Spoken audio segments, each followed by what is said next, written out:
And good evening, everyone. Welcome to another exciting Saturday Night Wine Stream and another exciting episode of Drink with Rick. I'm Rick, as if you didn't know. After all these episodes, after all this time, I'm still Rick. And wow, do we have a jam-packed show for you tonight. This is really going to be tight. I've got a lot to cover with you. We have a lot to go through together, so I hope you'll stick with me through the show. We have some surprises, maybe some giveaways. We're going to review a wine tonight. We're going to review a cider, and we're going to review a coffee. Also, we're going to take a look back at the previous 7 seasons of Drink with Rick and some highlights from the show. And of course, we're going to have some fun in the chats. Now, if you're joining me for the first time or for the 264th time, because this is the 264th episode of the Saturday Night Wine Stream, this is a stream of consciousness kind of show. Now, I do have my show notes, and they are right here. In fact, I had to go over a couple of times to make sure I got everything in there. But, this is kind of a guide, a little more of a packed guide tonight than usual. But this is more of a guide because the show, it's really directed by you in the chats. And you get in the chats and we you know what, this could be a very long show or a very short show. It kind of depends on you in the chats. Because you see, the show's not about me. The show's a little bit about the wine, the other libations, the other things that we're going to try out tonight. But the show is really about you and me getting together on a Saturday night, kicking back with our favorite libations, our favorite snacks, whatever they are, and just having a great time. So I'm going to show you where you can join in the chats. Just a couple rules about the chats. We don't talk about politics. We don't talk about religion on the show. We talk about things that bring people together, as wine does. That's what the show is about. So, we keep it family friendly because this is a family friendly show, and we often have families watching. So let's keep it above board. Now, if you want to join into the chats, I'll show you where you can join in. We are live pretty much everywhere we can be on 6 different platforms. We are live on our Facebook page. The Facebook page is facebook.com/drinkwithrick. Odyssey is odyssey.com/drinkwithrick:7. Rumble. We are on Rumble, and you just have to type in Drink with Rick in the search bar and find it. Twitch is much easier to find. Twitch.tv/drinkwithrick and the number 1, drinkwithrick1. YouTube is youtube.com/drinkwithrick. And X, we are on X also at Drink with Rick. And of course, we are live on the website. Now we have live chats going on everywhere, pretty much, except X. You can tweet me there on X. We don't have a live chat going on the website. We are live at drinkwithrick.com. But if you go to the page, you click on the page for tonight's episode, for the Chianti and Cider with coffee for the final episode. Scroll down to the bottom and you can leave a comment in the comment box, and I will respond in kind. It won't be right away, but I will respond. And that's how you can get in touch with me there. And of course, if you can't watch live now and you can't watch later, because you can watch later if you want, you can always subscribe to the podcast. The podcast goes out at Monday nights, 10 p.m. Eastern. 10 p.m. Eastern time on Monday nights, and you can listen on Apple Podcasts, Spotify, Amazon Music, iHeartRadio, podcastindex.org, TuneIn, Deezer Radio, via RSS, or by email. If you click on that button that says by email, you'll get another page where you can put in your email address, enter the email address in the little box there under where it says enter email for those who can see it. Click the little blue subscribe button below that, and you'll get the latest episode of Drink with Rick, the podcast, as soon as it drops, and no salesman will call. That's just for the podcast here. Now, you can also, if you want to, I don't know how that was last week's show. If you want to support the show or for any of the videos and things that we're doing in the future, because even though this is the last episode of the wine stream, this is not the last of Drink with Rick. We will be putting out more videos and things like that, and you can support.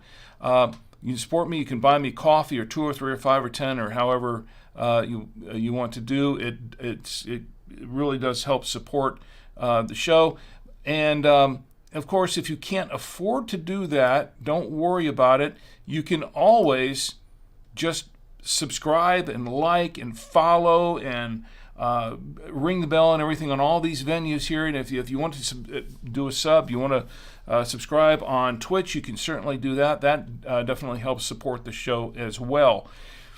And that's what we've got going on there. So feel free to do any of that. And of course, in most of those venues, it's free. You can follow on Twitch. You don't have to subscribe. You can follow on Twitch if you want, if you don't have the money. And of course, if you don't have the money, please don't, because, you need to eat more than I need to entertain you. So please don't feel obligated. Don't feel coerced or forced or anything like that to do it. It's only if you want to do that. You certainly can, and it would be much, much appreciated. Okay, and that's what we have going on there. Now, let me show you what we have tonight. Well, once again, this is a jam-packed show. As you know, this is the final episode of Drink with Rick on the Saturday night wine stream. Now, once again, it does not mean that Drink with Rick is going away, per se. It just means that we're going to be shifting gears a little bit and doing some different things besides live multi-streaming. But we will be there. And let me check the chats here real quick. Going on Facebook. We're good on Facebook for the time being. And we have folks watching us on YouTube. Jaycon's in the chat on YouTube. And Jaycon says, cheers to the finale. And Jaycon, thank you. Thank you very much for being here. And cheers to you too. My lovely wife, Cheese, in the chat. And she says, thank you for all of your support to Drink with Rick. And she gets some applause too as well. Certainly, very much. And we have a little send-off for her tonight as well. Island Hayes is in the chat. It's great to see you, Island Hayes. Island Hayes says, evening Jaycon. And thank you for being here as well, Island Hayes. It's great to see you as well. And let me check the other chats here. I'm going to come right back to Jaycon. He has some things to say. But before I do that, let's go into the chat on Twitch. And Tom Antio is live in the chat on Twitch. And Tom Antio, it's great to see you as well. And by the way, Tom says, happy final episode, and right back at you. And Tom Antio subscribed to Tier 1. They've subscribed for 9 months, currently on a 9-month streak on Twitch. And I really, really appreciate that. That's much appreciated. You get some extra points for that. And I'm going to be wearing out this applause button. Cindered Phoenix is in the chat also on Twitch. And Cindered Phoenix, it's great to see you as well. And here's some applause for you. You get applause. Everybody gets applause tonight, because this is the final show, right? For the live stream. Let me check everywhere else we got in the chat going on. Okay, we're good there. Let me jump back in just a little bit and see what we've got going on YouTube. Jaycon says, I'm on YouTube for the finale episode because why not? As in, wine not, right? Yeah, I think that's cool. That's cool. You're on YouTube for the finale episode because why not? Have you ever tried a cherry wine? A lot of wines I taste have cherry notes, but I never have seen one made of cherry. And I don't think I've tried a cherry wine per se, but that would be a good thing to do in the future. I just want to say to everyone here, good evening. Good evening. And I'm glad you're here. Jaycon says, good evening, Chi and Island Hayes. And Chi says, hello, everyone. And, Island Hayes says, cheers to Chef Chi. Yeah, cheers to Chef Chi. I've got some beers, some bells. I wanted this to be the perfect show. So far, I've messed that up. Yeah. But I'm glad everyone's here.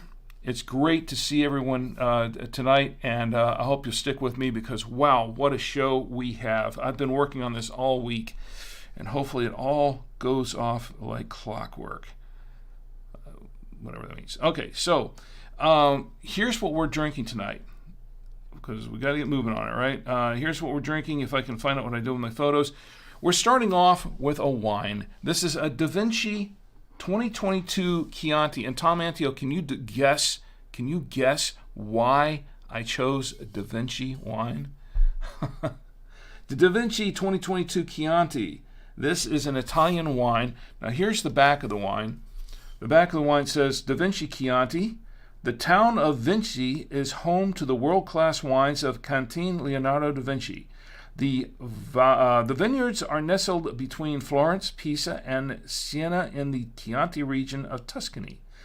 Cantina Leonardo da Vinci produces outstanding wines from hillside vineyards tended for generations. Expertly crafted, Da Vinci Chianti is crimson red with intense aromas of ripe fruit and hints of fresh strawberry and plum. This is DaVinciWine.com is the website. I've been there. It's a nice site. And there is 13% ABV, alcohol by volume, in the 750 milliliter bottle of wine. So that's what we got going on. My throat's getting dry, so it's time to have some wine, isn't it? Let's go ahead and open this bottle of wine because we have a lot to open tonight. We have a lot to share. I'm really excited to share some of this with you. We're going to... Did I go through the whole itinerary on this? All right, we'll do that in just a moment. Let's get the foil cut here, which we just did. And let's go ahead and time to decork the wine. Let's decork the wine. And there we go. It's decorked. The wine is officially decorked. Now, I need the aerator. Here's my aerator, my trusty aerator, which is none the worse for wear. It is actually getting worse for wear, as we used this for quite a while. No displacement here. And you know what? I need a close-up on this. There we go. And I need to get rid of that lower third, don't I? Let me get rid of that lower third on all of them. Okay. All right, we've got the aerator in the bottle of wine. And now, to hold the wine glass, we have the official Drink with Rick wine coaster. And to hold the grape nectar, I have this official Galway Irish crystal glass given to me by my employers at BuyTwoWayRadios.com. It is a genuine Galway, by the way. We're going to pour a little bit of wine into the glass. Let's get a little bit in there for starters. I think that's good, right? Get a good swirl going. All right. I take it everyone knows what time it is. It's time for the swirl, and to perform the official swirl, I have the official Drink with Rick swirl music, which is more cowbell.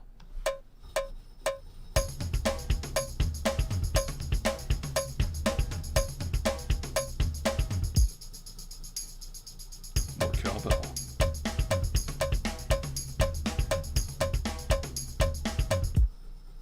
Okay, we got the swirl going. Thanks to more cowbell. Can always use more cowbell, right? And I forgot to put that in the chat there. And my good friend Ed is in the chat. Ed made it. Ed, here you got some applause there. It's my good friend Ed. It's great that he's here. And Ed, how was the play, by the way? Ed went to see a play tonight. Ed says, I made it in time for the decork.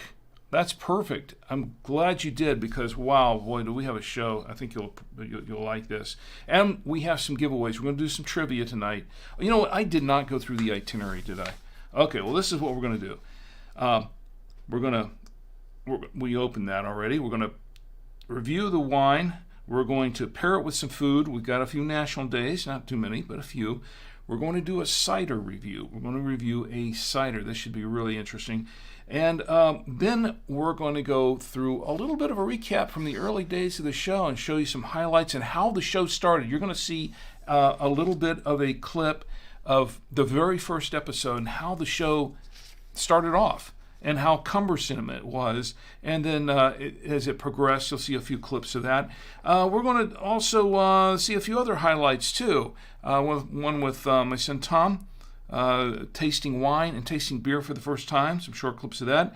I'll show you a short clip of a project that I did a couple of years ago on 100 TV. It was a short-lived project, but it has to do with wine. And we got a little Star Wars trivia and hopefully some giveaways. I've got stuff I want to give away, and I want to give it all away tonight because I can't hold it over. I got to give it away tonight. So hopefully you'll stick around and we can give something out to everyone. So that's pretty much the itinerary for tonight. And whatever else you want to throw in the chats, you want to ask me questions about what's upcoming for Drink with Rick and the other projects that are going on, you can do that, and anything else, just drop in and say hi.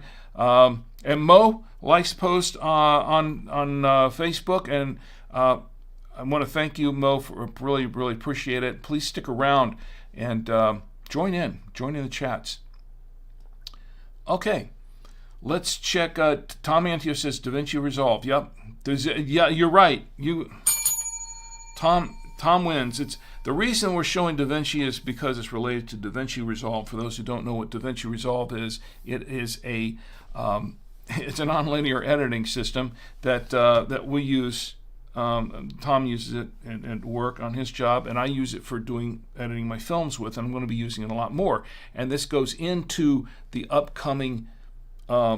The upcoming podcast and videos that I'm going to be doing, the next project I'm going to be doing called the Super 8 Show, and to some degree to the other one, the PD Theater that we'll be doing. That's what it's tentatively called right now. Okay, where were we? Okay, we were going to taste the wine, right? Before we go there, let me check some of the other items in the chat here. Are we good on this? And I got to pull up my Resolve. I mean my Chianti. I want to call it Da Vinci Resolve now. How about that? All right. It looks like the chats are good. So let's go ahead and give this a little bit of a taste. And Jaycon says, what's on the agenda tonight? May we catch one final short film from the astute producer Rick? Yeah, we may do that. Maybe one or two little shorts before we go. And, I will...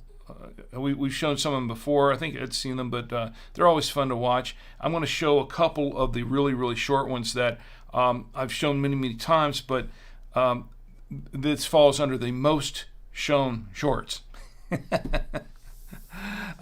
When we get into stats and stuff on the show, some of the history. Okay, let's give this wine a little bit of a whiff, and we'll give it a little bit of a taste. Oh, before I do that, I forgot to go over what this cost, right?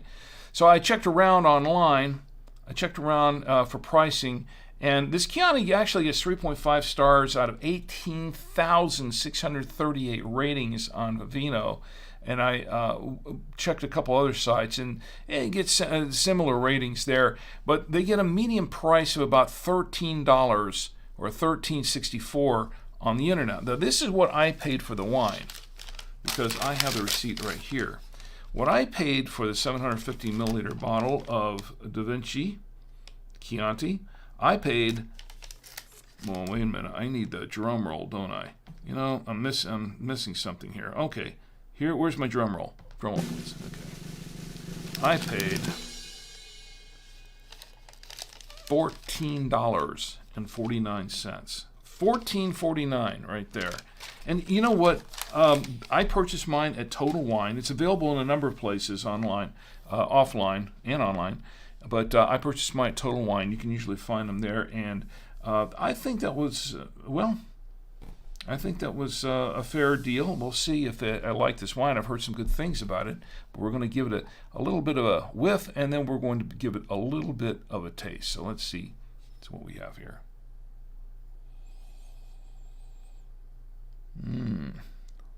Lots of cherry and some strawberry mixed, and that's what it said on the back of this wine. It said that there was some strawberry notes. I am smelling cherry and strawberry. That's mostly what I'm getting. Yeah, and I heard from I think from the other reviews I read that said it might be a little peppery. I'm not getting that, but let's give it a taste.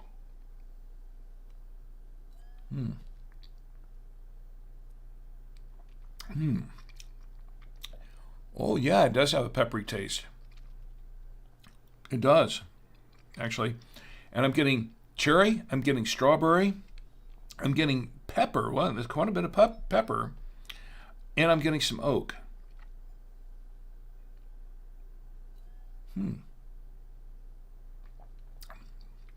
Now this wine is kind of like medium tannins, but they're kind of fairly well-rounded tannins. I guess they're softer tannins, and they're pretty good. I think it's okay, medium tannin. I will say that it's not a very bold wine. It's kind of medium bold. It has a medium. It kind of looks medium. It doesn't look like super bold. It tastes kind of medium. It's kind of in the middle there, but it is dry. This is a very dry wine, as Chiantis typically are. And it does have kind of a mild finish. That's the thing about this wine. It does have a mild finish, not too heavy on the finish. So I kind of like it. It's a pleasant wine. It's a pleasant wine to taste. Let me check the chat one more time, and then we'll pair it with some food here.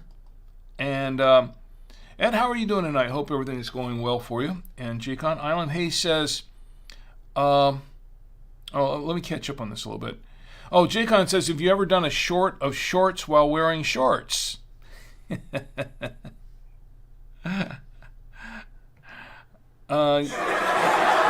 so much, but good one though. You know, I wish I had more buttons on this thing. I have to go through pages of buttons to get to where I want to go, but I wish I had more on one panel all together. Okay, quiet, Bill. You got a ways to go before it's your turn. Island Hayes says, for the final stream in the sipping on a highbrow... Oh, he says, for the final stream, I'm sipping on a highbrow rosé they called Agressable, made from Frontenac Brie grapes by Lubin Vineyards in Anamosa, Iowa. Jacon says, it sounds like a wine from the Deep South. I'm not familiar with that label. Let's see, from Frontenac. Am I reading that correct? Because it's kind of hard for me to read. I'm a little blurry here. Frontenac Brie grapes. Okay. From Lubin Vineyard. How is the wine, by the way, Island Hayes? How is it? A rosé. You kind of like rosés, right? Because I think you've had rosés on a couple other episodes. We've talked about rosés before. That seems to be kind of a go-to wine. There's nothing wrong with that. I like a good rosé. I certainly do. There are some really good ones out there. Okay, let me check the other chats real quick. And yeah, I mean, it's interesting you're not on Odyssey tonight, because usually, you're on Odyssey. So let me check everywhere else. Okay, we're good. We're good.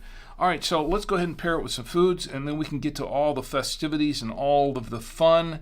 Let's pull up Oh, where is it? Here is it. Camera 3. See, I'm losing track where all my buttons are.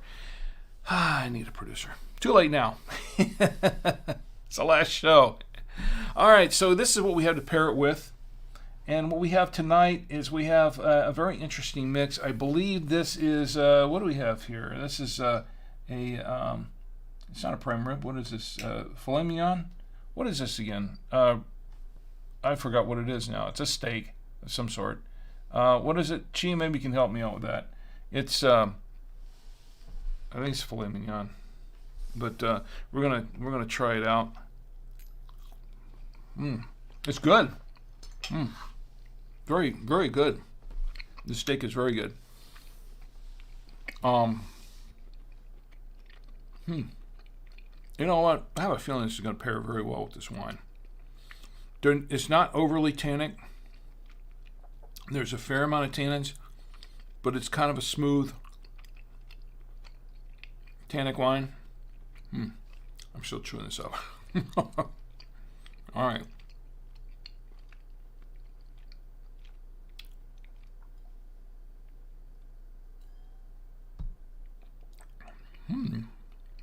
Wow. That's pleasant. I rather like that. Yeah, I think it pairs pretty well with the steak there. Right. Okay. Cheese says filet. It's filet mignon. So that's very, very good, by the way. Let's try it with a couple of cheeses, shall we? Now, let me clear the palate first, and then we'll try it with a couple of cheeses. All right. Now, Jake, are you having anything with that wine? Oh no, excuse me, Island Haze. Island Haze is having the rosé. What are you having with the rosé, by the way? Let's go back to camera 3 here, and we'll try it with, what do we have here? Let's try it with the. Okay, here's some Parmesan. There's some Parmesan cheese. Let's try that. With the Parmesan. Yeah. I think it's the one that would go pretty good with pastas and steaks and Parmesan cheese.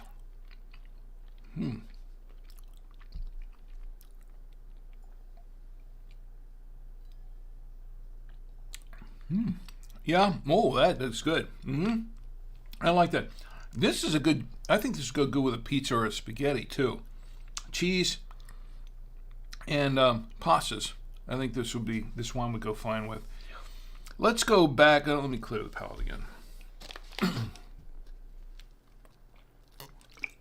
But you know what? The cherry is the mix of cherry and strawberry in there. That's a nice little mix.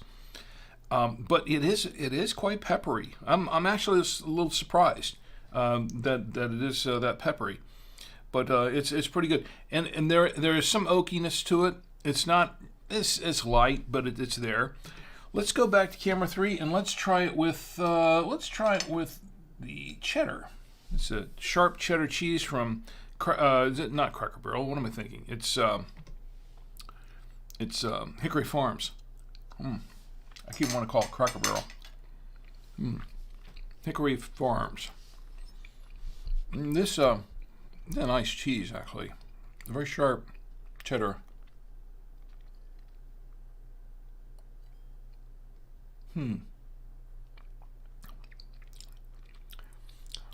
Gives it a little bit of a tang, just a slight. The peppery notes in the cheese mixed with the cheese. The peppery notes in the wine mixed with the cheese. Actually, is kind of complimentary. I like that. Let's give it another. Got to clear the palate again. All right, let's go back to camera 3 real quick. And let's try it this time. This was a 3-cheese blend. Now what this is also from Hickory Farms, but this is a 3-cheese blend of Monterey Jack, right here, Monterey Jack, aged and white cheddar cheeses. And it's kind of a nice little blend there.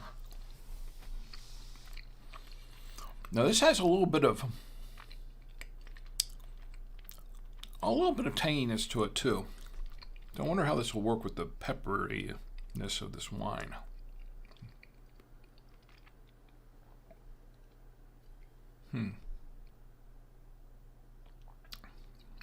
Oh, wow. I like that. That's good.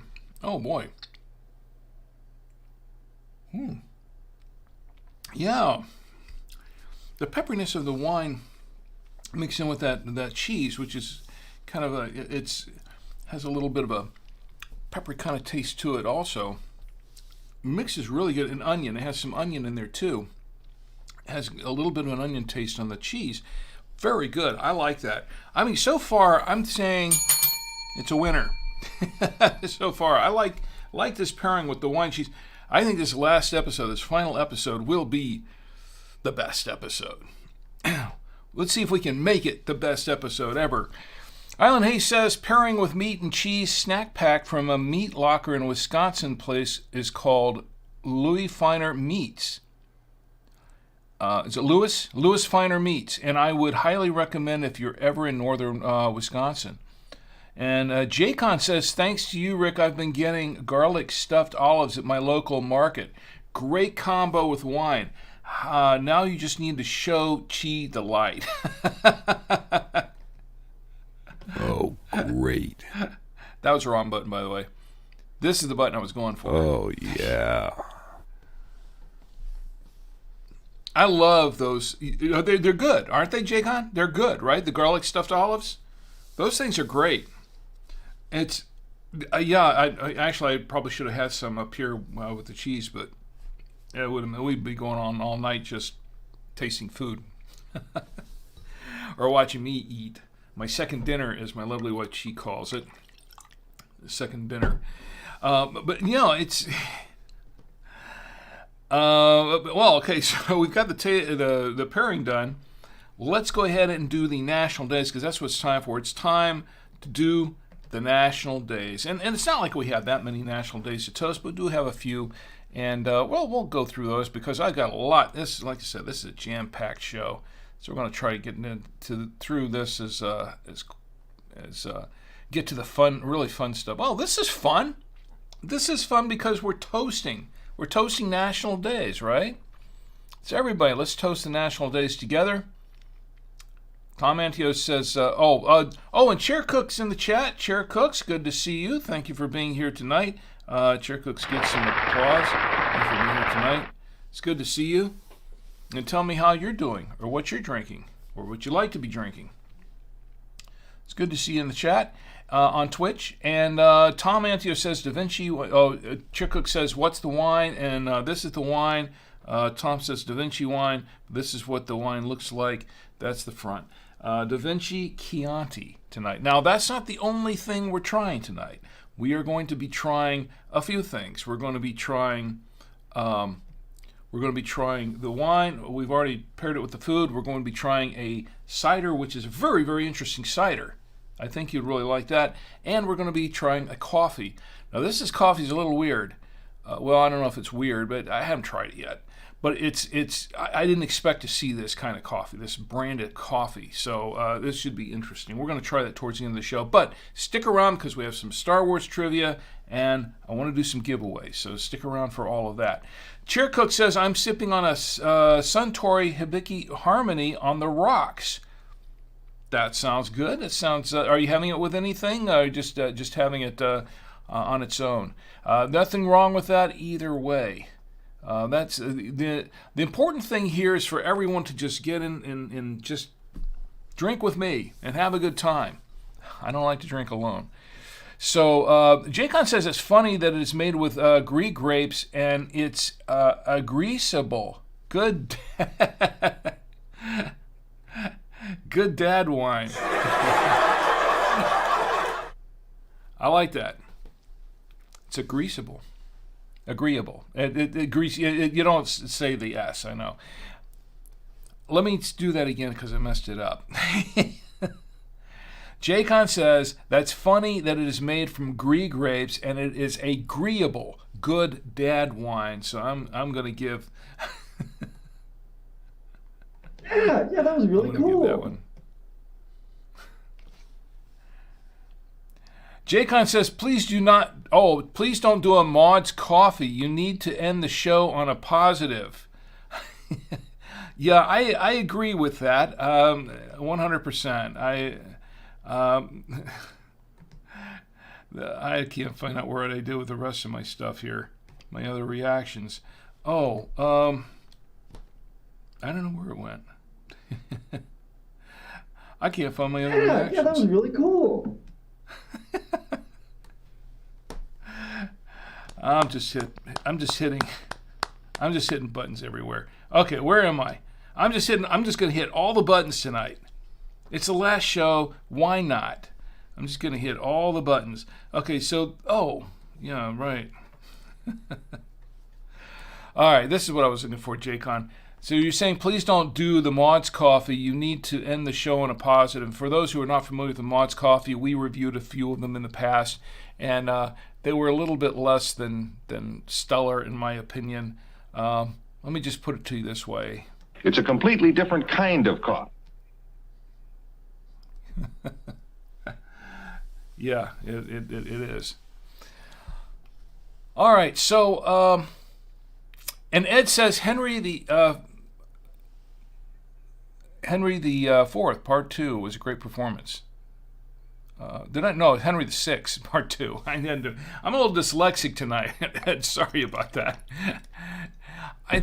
So that was a Shakespeare play. Henry the Sixth, Part 2 was a great performance. Well, I'm glad to hear it. So it was good time. Enjoyed it. Bubba Starts is commented on in Facebook, and I'll have to see if I can check that out in another tab.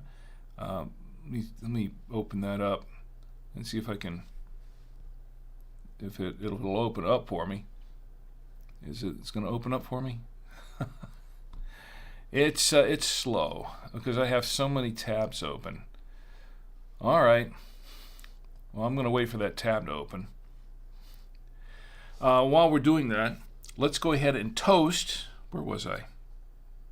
Let's go ahead and toast the national days, because that's what we were going to do. I don't know why that's hanging up for some reason. Let's try that again.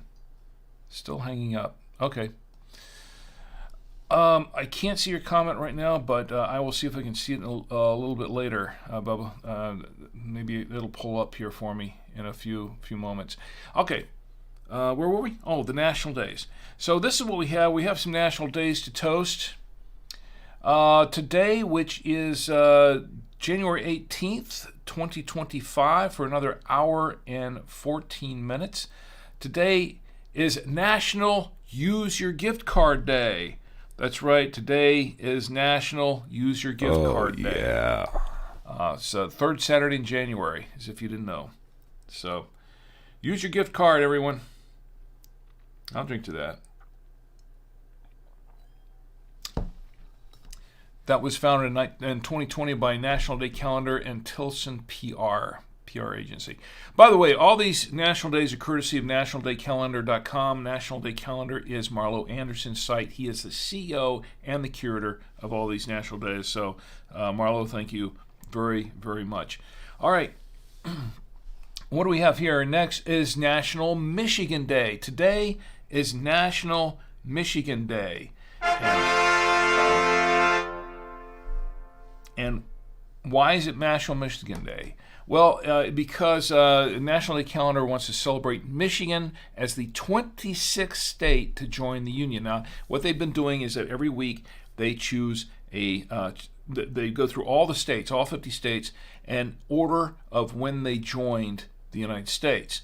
And Michigan was the 26th state to join the Union. So there you go. So I'll drink to that. Let's all drink to that, to National Michigan Day. I'll drink to that. Also, today, guess what today is? Today is National Thesaurus Day. I kid you not, today is National Thesaurus Day. And,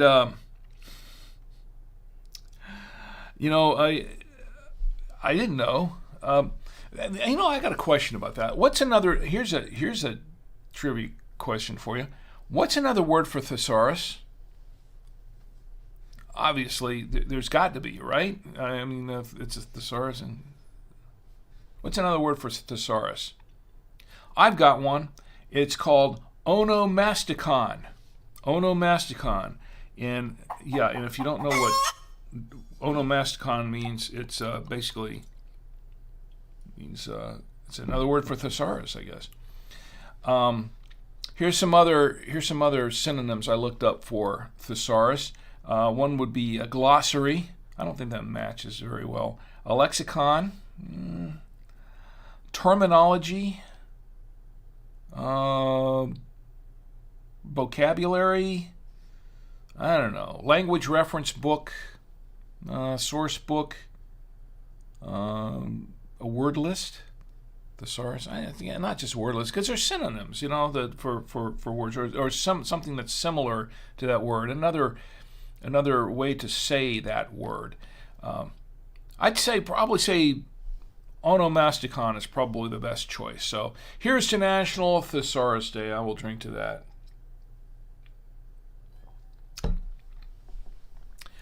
Let's see. It's also National Peking Duck Day. National Peking Duck Day, January 18th. Why not? It's I don't have a duck. I've got a turkey. I don't have a duck noise. You know what I do? It's all right. Here's the National Peking Duck Day. I'll drink to that. Anybody here ever had Peking duck? Anyone here ever had it? If you had it, did you like it? Some people do. I've heard that there's people that don't like Peking duck. Anyone here that's had it that does like it? Let's see. Check the chats over here. Okay. All right. Let's see. National Peking Duck Day. We did toast that, didn't we? Okay. Let's see what else we got. Today is also. Oh, this is a good one. And I don't have one for that either. Today is also National Winnie the Pooh Day. That's right. Oh, Today yeah. Is National Winnie the Pooh Day. I'll drink to that. Winnie the Pooh. When I was a kid, I grew up on A.A. Milne's books, Winnie the Pooh, and then, of course, the Disney versions, the Disney films that came out and that sort of thing. My kids, when they were younger, I used to read them some of the Winnie the Pooh stories, and I've seen some of the films and the shows, that sort of thing. Winnie the Pooh's a classic. But you know what? Here's a really good thing about Winnie the Pooh, is that last year, in 2024, I believe it was last year, wasn't it? The first Winnie the Pooh book by A.A. Milne, that entered the public domain.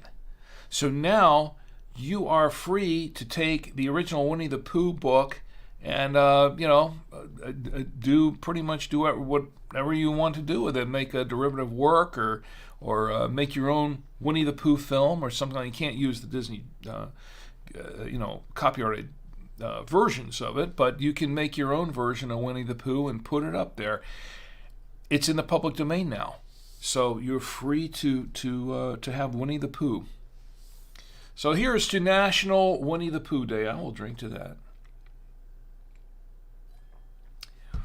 All right, let's do January 19th, because there are only a couple for January 19th.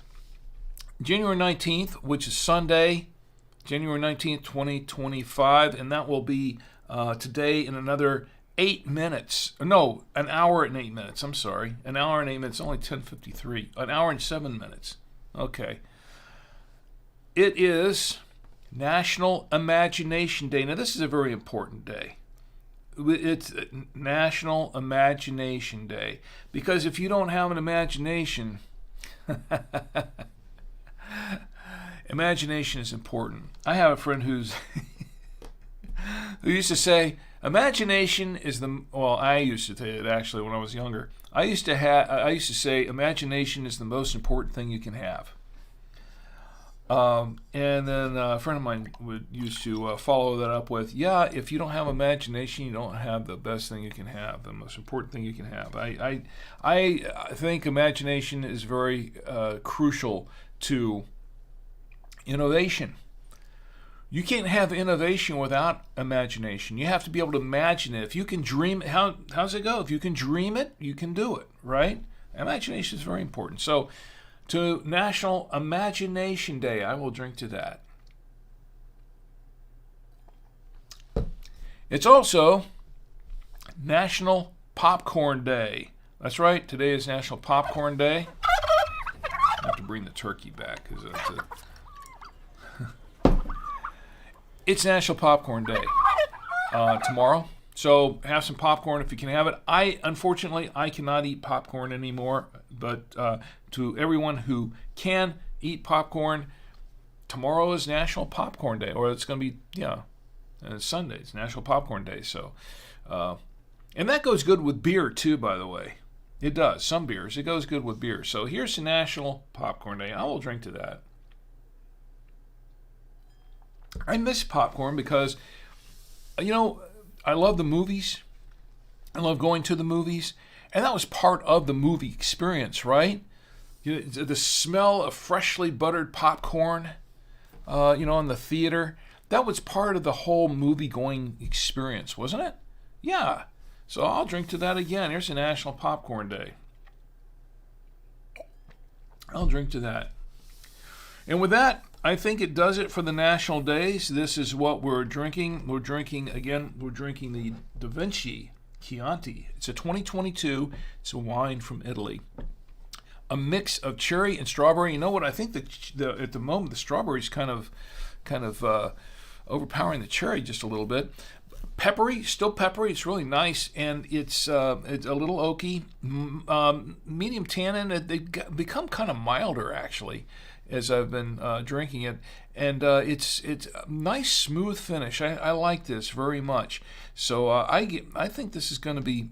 I think so far this is a winner. I think this is a real winner. So this is what we're doing next here. We're going to check the chats. Let's check the chats. And then we'll get into some of the other fun stuff. Ed says, what's an antonym for thesaurus? Oh, wow.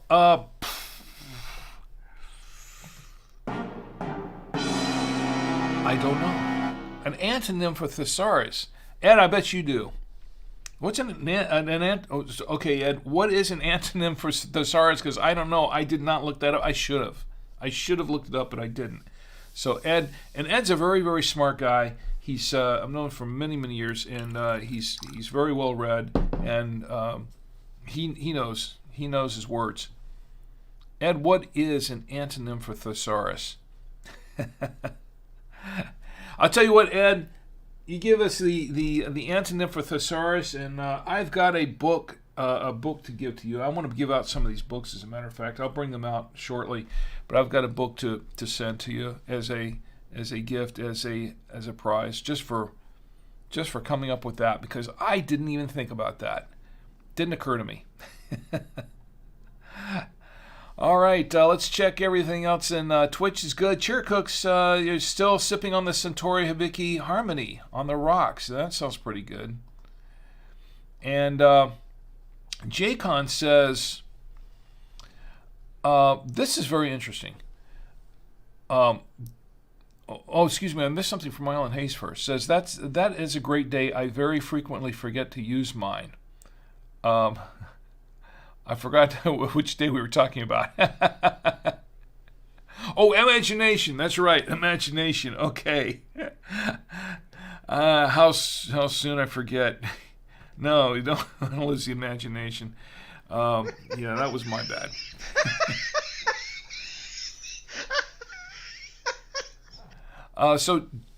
So Jaycon says, on the subject of wine pairings, it seems to me that it is the salt in the food that brings out the most flavor. Has anyone ever just salted their wine like you would a Corona beer? Ooh. I've never tried to do that.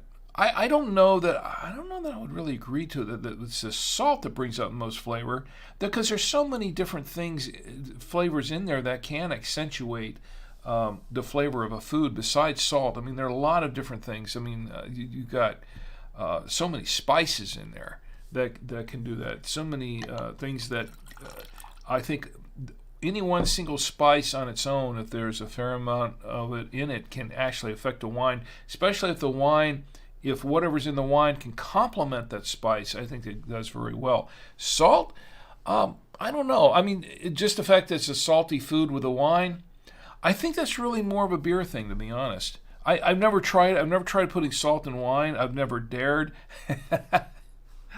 I get enough salt in my diet already without having to just put it in the wine. But you try it. Well, I don't recommend you try it, but if you try it, that's up to you. That's totally up to you if you try that, okay? Don't say, Rick told me to try this, and then something happened. I don't know. My disclaimer, I did not tell you to try it. I'm just saying, if you try it, let us know on salt in the wine. But no, that's an interesting concept, though. Interesting question. Has anyone ever just salted their wine like you would a Corona beer? Maybe somebody else has. I don't know. Has anyone else in the chat ever salted their wine? I haven't really heard of it too much, but maybe someone else has, and they can tell us. Jaycon says, to National Popcorn Day, I usually just get a large bucket of popcorn to go from the theater and enjoy it at home. Wow. That's probably the most expensive popcorn you can buy, isn't it? Because, I mean, when you're talking about popcorn at a movie theater, I mean, think of just, you buy one popcorn at a movie theater, and that's about the equivalent of buying a whole box of Orville Red. It's only 13.5% ABV. Orville Redenbacher, and bringing it home. Okay, I mean, one popcorn. How much is a popcorn now? I haven't bought a popcorn in a theater. Tom Ante, you might know. What does one popcorn cost at a movie theater now? I don't know. To be honest, I quit buying popcorn at the movie theater. I go to movies and I sneak in my own snacks. That's basically how I do it. I sneak my own snacks in the theater. Shh, don't tell anybody, but that's. I'm not allowed to answer that kind of question. Just between you and me. All right. Jaycon says, Island Hay says, got some Shanky's Whip in a rock glass now. Cheers. Well, cheers right back at you. Island Hay says, Jaycon with the high-class popcorn.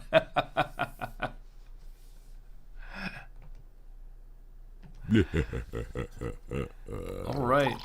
Well, we have a lot to cover here. We've done the national days. We have a lot to cover, so let's go into that.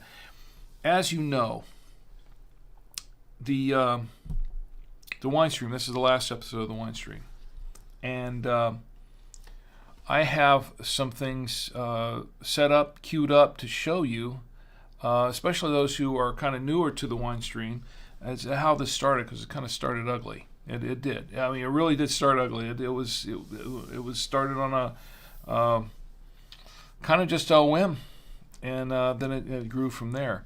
So basically, what happened was I had a wine that I purchased from Target, and this was my sister Gina had suggested. Well, actually, she'd kind of thrown this challenge.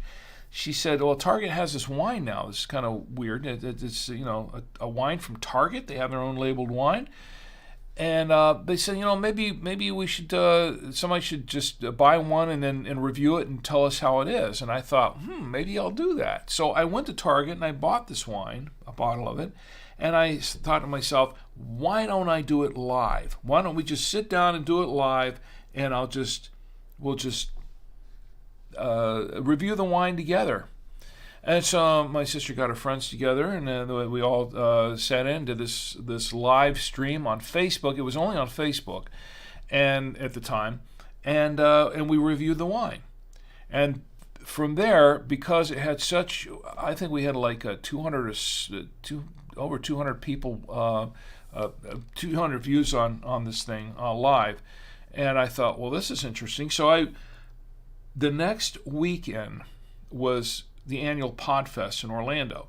I went down to Podfest and I told them about it. And I said, this is pretty cool. And they said, wow, you just did this thing impromptu and all these people just showed up and for this live stream so you could review a wine. And I said, yes. And they said, you need to do that. Again, you need to make that a regular thing. You need to make that, you need to turn it into something. And I was at Podfest and I was thinking, maybe I should. And that's what I did. And that is how Drink with Rick was born. That's how it started. So I'm going to show you, for those of you who haven't seen it, I'm going to show you, let me check the chest real quick. I'm going to show you the very first, not the whole episode. I'm not going to do the whole episode, but I'm going to show you the opening couple of minutes of how this thing started. And I think there's a little bit of editing in there too, but I'm going to show you the couple of minutes of it. So Ed says, I don't have a thesaurus handy for lookup. So you don't have a thesaurus handy to look up the antonym. I don't have a thesaurus handy for lookup. Ed has more books than anyone I know. Besides, I mean, has a lot more books than I do. I'm missing something here, aren't I? Ed, I'm missing something. I know I'm not getting it. I'm missing something. It'll come to me. It'll come to me. All right. Well, let me show you this first clip here. This is the very first episode of Drink with Rick, and it wasn't called Drink with Rick at the time. It was just we were just doing a wine stream. This is the first few minutes, a couple of minutes of it, live on Facebook.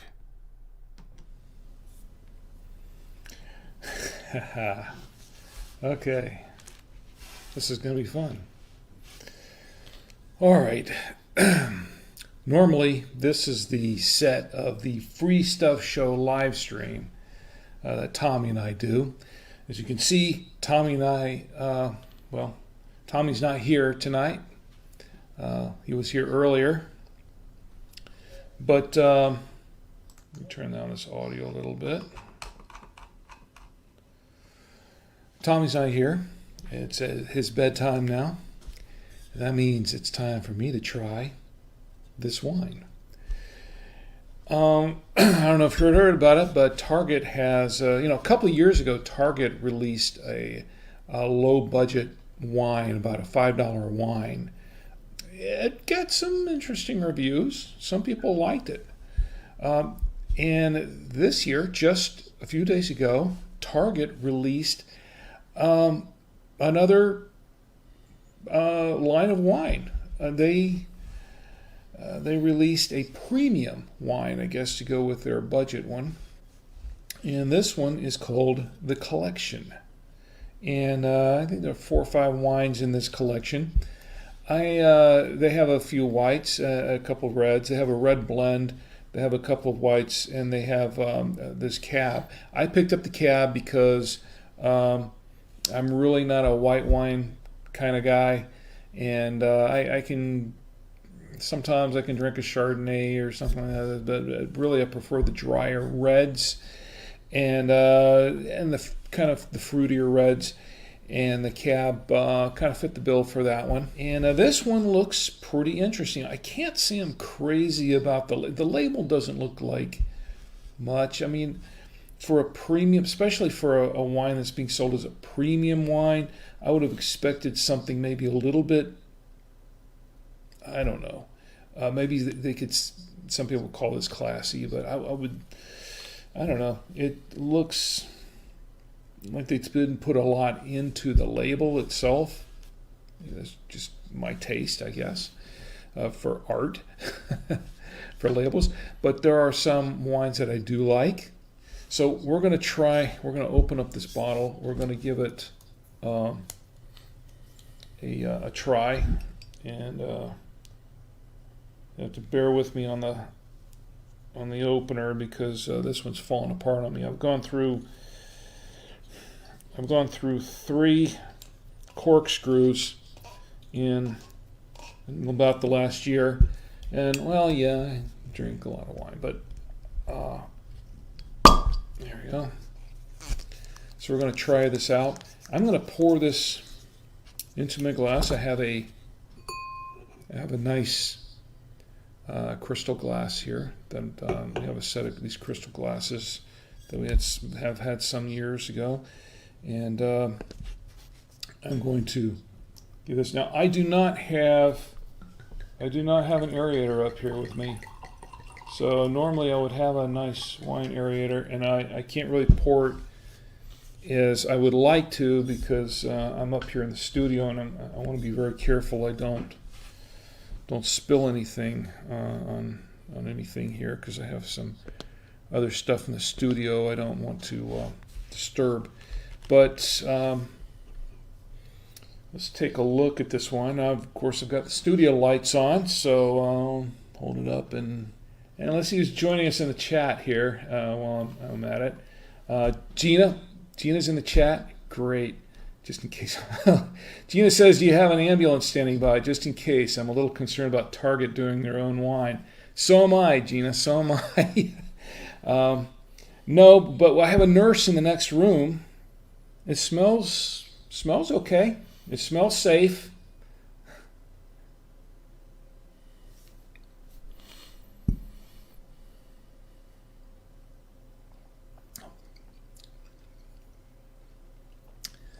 You know, it tastes kind of young. It tastes.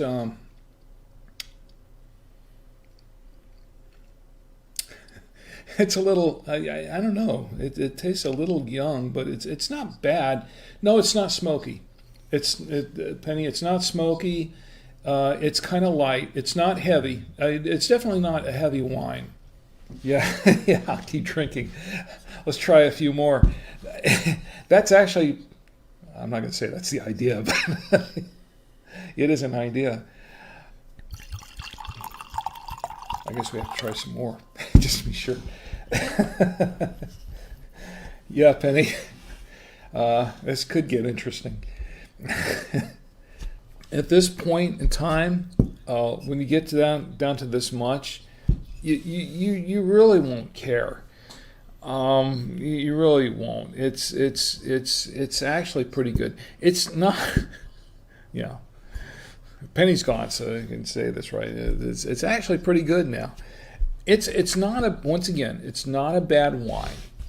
Just to sum this up, because we're gonna wrap it up here. I finished it. See. I did finish it, and I finished the bottle. Look at that. It's an empty bottle now. I did say that it's not a bad wine. It's not the best wine, but it is. Thank you. I survived.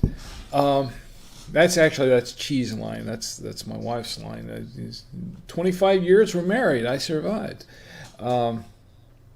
That's hers, but it's really not a bad wine. Whether it's a $10 bottle of wine, I guess it kind of depends on what you're used to purchasing, what you're used to buying. It's not.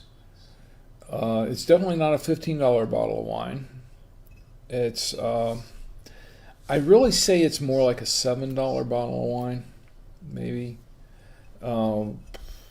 It's not bad. It's not the worst I've had, but it's not the best cab. It's not the best cab I've had. So anyway, I think that does it for our live stream. But oh wow, it was a great experience. Trying the Target collection wine. And next week, I think next time we do this, it'll be the week after next, because I'll be at Podfest next week. Be Podfest in Orlando. But the next week after that, we'll do this again, and we'll open up another bottle of wine, and we'll have some fun, and open up some wine with me. Don't don't make me drink alone. Open it up with me, and we'll have some more stories. We'll have some more anecdotes, and we'll have a great time. The Saturday Night Wino. I like that. Thanks for watching. Y'all have a great evening, or rest of the evening. I know I will. I'm doing pretty well right now. So that was the very first episode of The Wine Stream. It wasn't called Drink with Rick at the time. I know I just kicked around calling it the Saturday Night Wino. That was one of them. But that gives you an idea. And, going back to the chat for just a minute. First of all, Ed says, trying for an antonym for thesaurus. Is there one? There surely is one somewhere, right? And going back to YouTube for a minute. So J-Con did try this with the salt. So J-Con says, okay, I finally pulled the trigger and salted my wine I'm drinking, a Bordeaux from France. Oh, you're drinking Bordeaux I'm sure it's a nice one. There is hardly a taste difference, so I would not recommend unless you want a high sodium diet. And she says, salt on wine, oh. J-Con says, I didn't notice much of a difference at all. Maybe if I had them side by side, I would notice something for sure. Oh, let me read that again. I didn't notice much of a difference at all. Maybe if I had them side by side, I would notice something. I'm sure eating salty Parmesan cheese has done its part on my palate too, though. That's. So nothing much changed with adding salt to the wine. She says, drunk Rick. And she says, she says that she didn't notice. She said that she didn't. She realized just how thin I was in that earlier show. Yeah, and that's one of the reasons why I'm shutting down. I wanted to read what she said because. That's one of the reasons why I'm ending the wine streams, because when I started, I was rather thin and trim and fit. I'd been exercising and eating well and that sort of thing. And well, now I'm just eating well, and that's a little too well. And all of this has slowly. I've just gained all this weight, and I really need to get myself back into shape. Doing the wine stream has been fun, but it hasn't been good for me. It's been good, but it hasn't been good for me. I'll just put it that way. So that's why I think it's time for me to sort of dial that back a little bit. But she says, drunk Rick.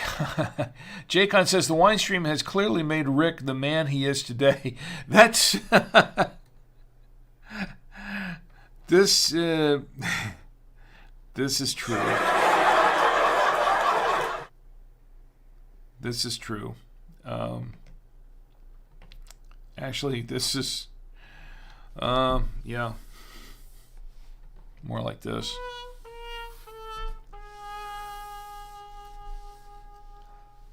The Island Hay says, cheers to the Saturday Night Wino.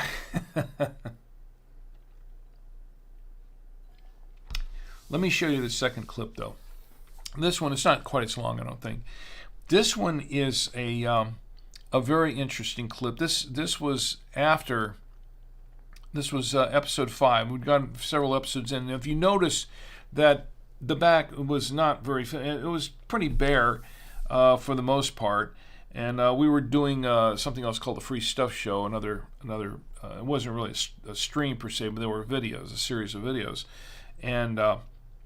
That's why I had all those products and things in the background. But as we progressed with the wine stream, then I kind of made some changes. Slowly made some changes. I think you'll see with this next one, you'll start to see some of the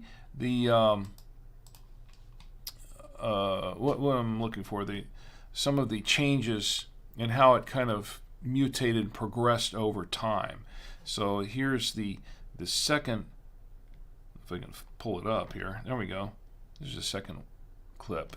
Now, if you see behind me, we've been working on the set a little bit here, a little bit there. My son Tommy's helping me out. He and I put these bookcases together. This is to help store the wine and the free stuff that we do for our free stuff show that we also record in here. And I have 3 bottles right there that we are going to look at, and we're going to say which one are we going to open tonight. I left it open. I left the choice open tonight, not the bottle, but the choice open tonight as to which bottle of wine we're going to open and taste test. But I tell you what, we don't seem to have any objections in the chat, so I will go ahead and open this bottle of Gran Paso Rosso. And let me see if I can move it over here so we can all see it being opened. And of course, I'm going to use my cutter here and my corkscrew, the fancy corkscrew that she got for me. She bought it for me for $5 at an estate sale, and that's what we've been using to open all the wines. It doesn't look like, it doesn't look like this has a lot of it doesn't really look like it has so much in the way of legs, to be honest. It is not, it's light-bodied, it's fairly light-bodied.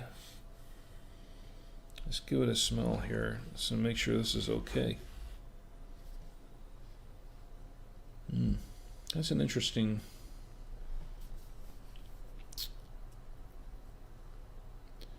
The lady at the store said that this is a pretty popular wine. Popular with whom? I'm not sure. It has a kind of a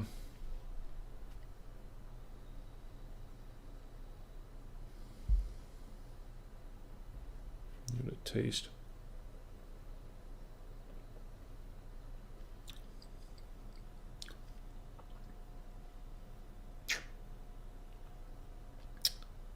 I'm not sure I'm liking that taste too much.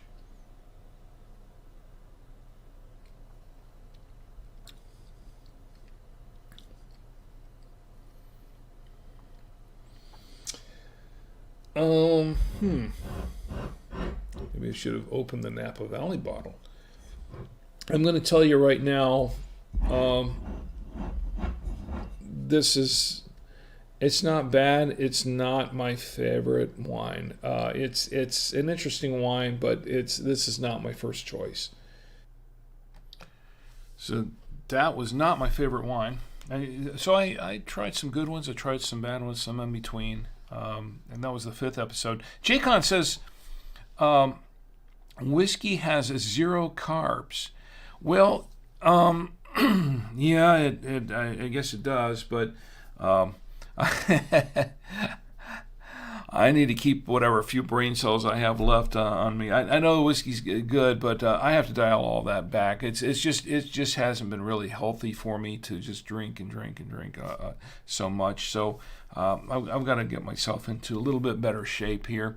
Jaycon says, she says cheers, by the way. Cheers right back at you. I think this will do it for the wine for a little bit, because we're going to try the cider here. Jaycon says, what is your favorite wine you have done on the stream? Wow. Let me think. That's a really big question. That's a great question, but it's kind of hard for me to go back that far through all these years and pick one wine that was my favorite, because I had a few that I really, really enjoyed. Let's see. Tripping me up on that one, because I'll tell you what, I did have a few really good ones, and right offhand, I just can't think of one in particular that really sticks out per se. But give me some time to think on it. I'll think of a couple that really stood out from the rest, but I've had some that were very, very good. So it's kind of hard to pick one over the others, really, per se. Although I have to say that some of my favorite wines were Pinotage wines. That is, if it was a Pinotage wine, it was generally one that I rather liked. Island Hayes says, got a shot over here to join you, if so. Oh, Island Hayes says, is whiskey on the menu tonight? Got a shot over here to join you, if so. Well, I appreciate it. No, I don't think we've got a whiskey, but we do have this fine cider down here. So we're gonna switch gears a little bit, and let's go ahead and let me check the chats here for just a moment, just to make sure I'm not missing anybody in any of the other chats on Twitch. Tom Antio says, I've salted my margaritas. Well, I mean, that goes without saying. Margaritas, you're generally going to have some salt with that.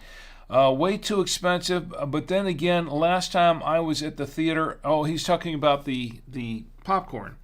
So I had asked how much popcorn was at the theater these days. Tom Antio says, way too expensive. But then again, last time I was at the theater, I got the commemorative cup and bucket, so maybe that made it more. That's always going to make it more. That's true. That'll kind of throw that pricing off a little bit, because they'll charge 2 or 3 times that for a commemorative mug or something if they're having a special showing of a movie. Been there, done that. That's how I got some of my Star Wars memorabilia back in the early days. When going to see Star Wars and The Empire Strikes Back and The Return of the Jedi, and picking up the memorabilia they had right there on site at the theater. What we're going to do right now is we're going to go ahead and try this cider. Tom Antio, you're kind of partial to ciders. You might really enjoy this. Let me see if I can find what did I just do with the there it is, ciders. Okay, so this is what we have for cider. This is called a caramel apple crumble. It's from this is from Red Clay Cider Company, and we have had other Red Clay ciders before. As many of you may recall, have been watching the show for any particular length of time. This caramel apple crumble cider is part of a whole line of these types of ciders that have, like, we've had the raspberry crumble, we've had the I think we had a blueberry or blackberry crumble, we had a cherry crumble. They were all very, very good. I really enjoyed them, and they're all seasonal ciders. So usually, if I tried it and I liked it and went back to the store to get more, they usually didn't have them anymore because they were all sold out. So that's probably what's going to be happening here in this case, because I've been holding on to this one for a few weeks. But this is what I have here. I have here in the bucket, in the official Drink with Rick ice bucket, I have this can of caramel apple crumble. I love caramel. Apple's good. Apples, that's what they make cider with. So caramel apple crumble. We're going to try this out. And I do have a cider glass here, a cider mug.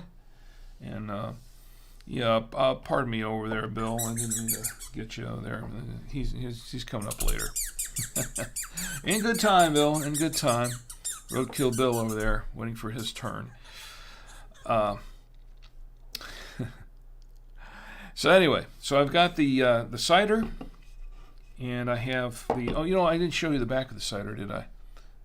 Where's my cider thing here?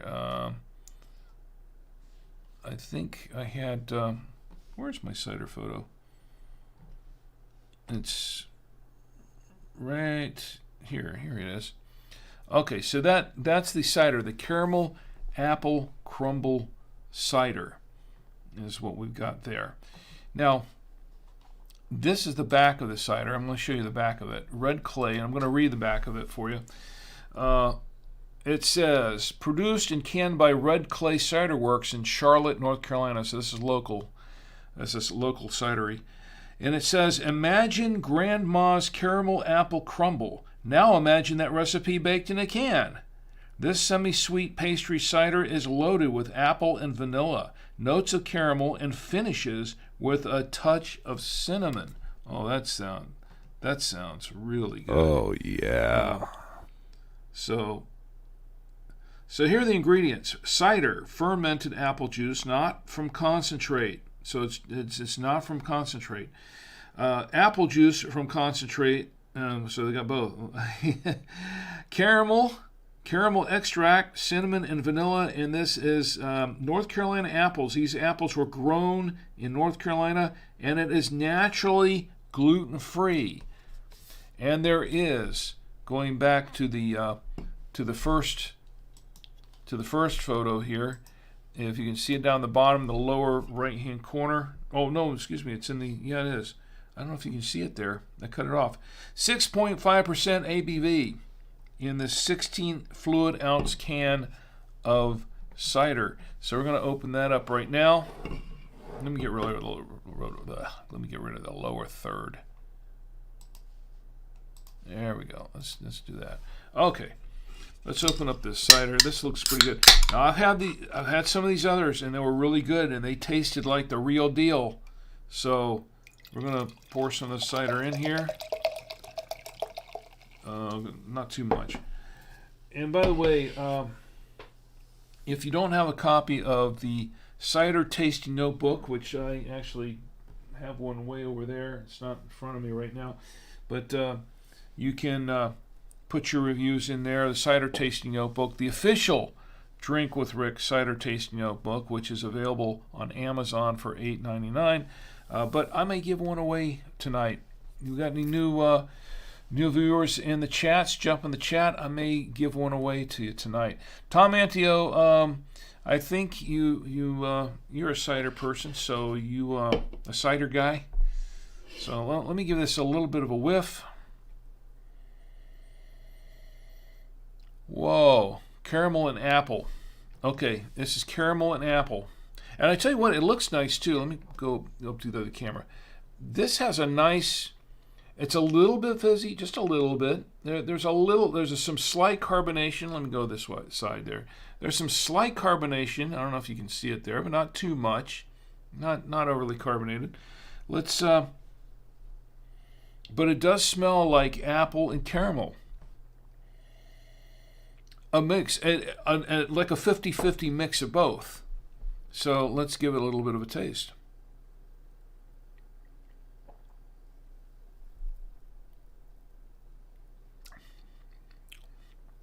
Wow, I'm pleasantly surprised. Well, I shouldn't be, because the other crumbles were good too. Now this one doesn't have as much of a crumble taste as some of the other ones did. Like some of the other ones, they had this kind of like you could taste like the pie crust, the crumble crust in it. I'm not getting as much of that in this. It's lightly carbonated. I'd say maybe at 2 for carbonation.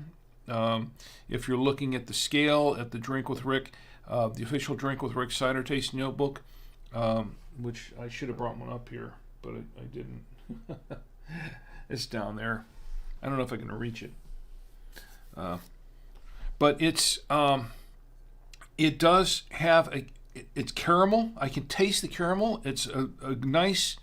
It's not like it's weak or anything. It's really it's in there with the apple, and so I can taste the apple. So it does taste like kind of a caramel apple pie, really.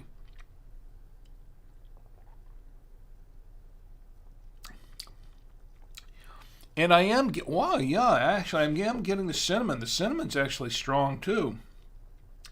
I'm picking up the cinnamon. Vanilla, maybe slight hint of vanilla.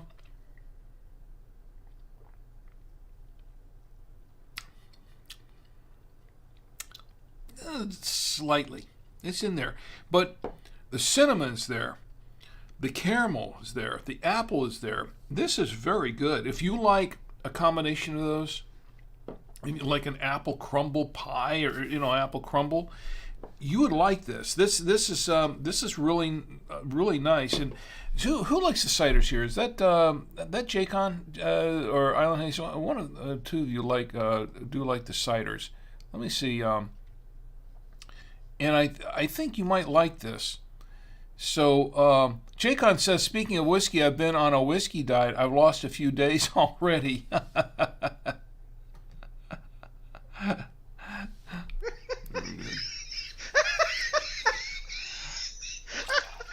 like that. We'll let him laugh through there. I don't know. Yeah. Oh. Oh well. Anyway, somebody's giving me time to get the book.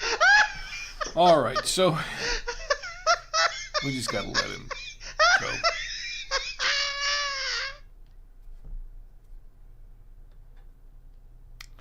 That was a good laugh. Okay. All right, where was I? Okay, so yeah, I like this cider. I really do like this cider. It's very, very good.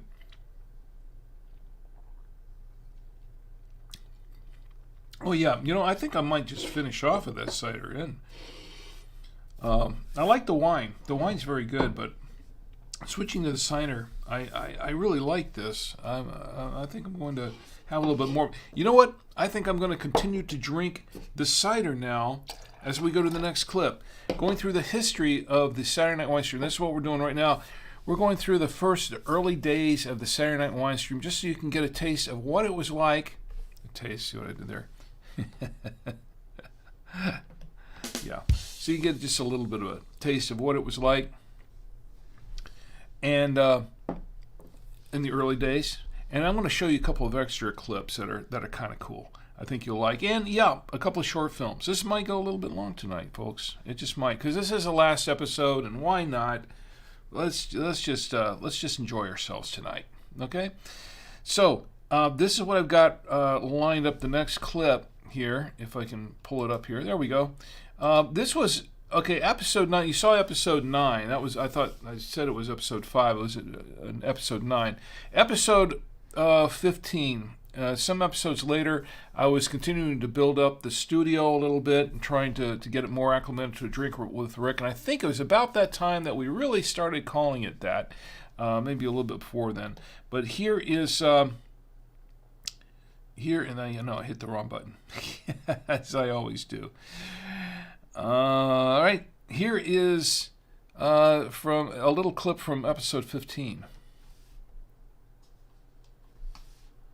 And that was not a little clip from episode 15 because I forgot to turn it on. I queued it up, but I forgot to turn it on. Okay, now, here's a little clip from episode 15. Welcome, everybody. Welcome to Drink with Rick on the Saturday Night Wine Stream. Tonight, I have a very special wine we're going to try. This is called Tradition, and it is a red wine, a somewhat mysterious red wine right now. We're trying to figure out exactly what is in this wine and who makes it. And this actually came from Wine Store. I tried out a little bit of it, just a little tasting Thursday night, and I thought this should make an excellent wine to try out. This wine, though, we weren't really sure what was in it. They didn't know exactly what was in it. It's some sort of a red blend. We're going to find out tonight. I actually did a little research on it just before we started the show here, so we're going to explore that a little bit. We're going to try it out and see how it pairs out pairs up with the foods that we have tonight. And it turns out that the Clark brothers, the Perry and Eddie Clark, I believe, they're from St. Helena, and they're in a winemaking family. It goes pretty far back, and they've got apparently one of them. I think Eddie's the winemaker, and Perry is he's a general manager at the family's original winery in Amazetta. Now, apparently, and they've been making these wines for a while, and apparently Eddie is married to Jenny Wagner Clark, who just happens to be she happens to own the Camus family wine. If you've seen some of the wine streams in the past, I have just sort of gushed over Camus. I have a 40th anniversary Camus wine that I opened at an event. I think it was Thanksgiving a few years back, and I kind of wished I hadn't opened it because now I don't have it anymore. That was the one that was definitely one to keep. It was a keeper wine for a while, and it was very, very good. I was really impressed with that wine. Thing is that wine was about $100 a bottle at the time that I drank it. So it's a pricey wine. Anyway, so the fact that this is somehow related to the Camus wines is I'd say it's rather exciting. I think it's rather exciting, and I'm looking forward to trying this wine because if it's anything close to anything from the Camus winery, it should be really, really good. So that was episode 59. You can see that I was starting to get into a little bit of a groove there as far as the wine reviews and things like that were concerned. Tom Antio says, you were so young. Yes, I was, but I got old. And Ed's still looking for an antonym for thesaurus. Let's see what's going on YouTube. Oh, yeah, on YouTube. So Island Hayes says, I've got a shot over here to join you. Talking about the whiskey. And Jaycon says, speaking of whiskey, I've been on a whiskey diet. Oh, yeah, I read that. Okay, I'm caught up then, pretty much, right? Jaycon says, what have you learned from doing this wine stream, and what have you gained? Wow, what I've learned. I've learned quite a bit. I've learned quite a bit about wine. I've learned quite a bit about streaming. And I've learned quite a bit about a lot of the technical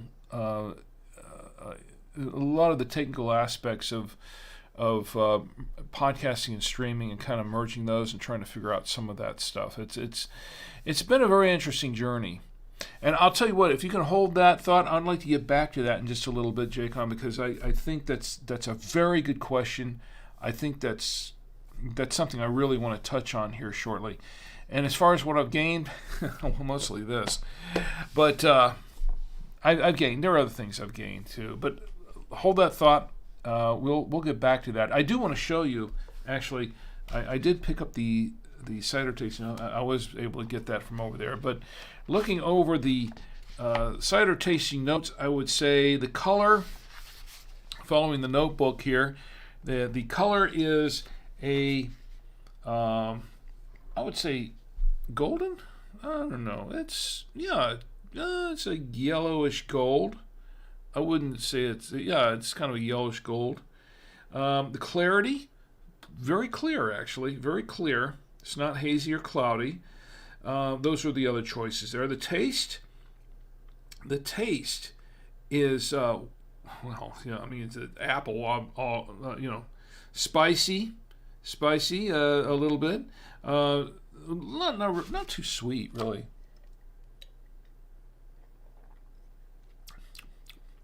Yeah, a little sweet, but not high on the sweet. It's not, it's kind of light, not tart or anything like that.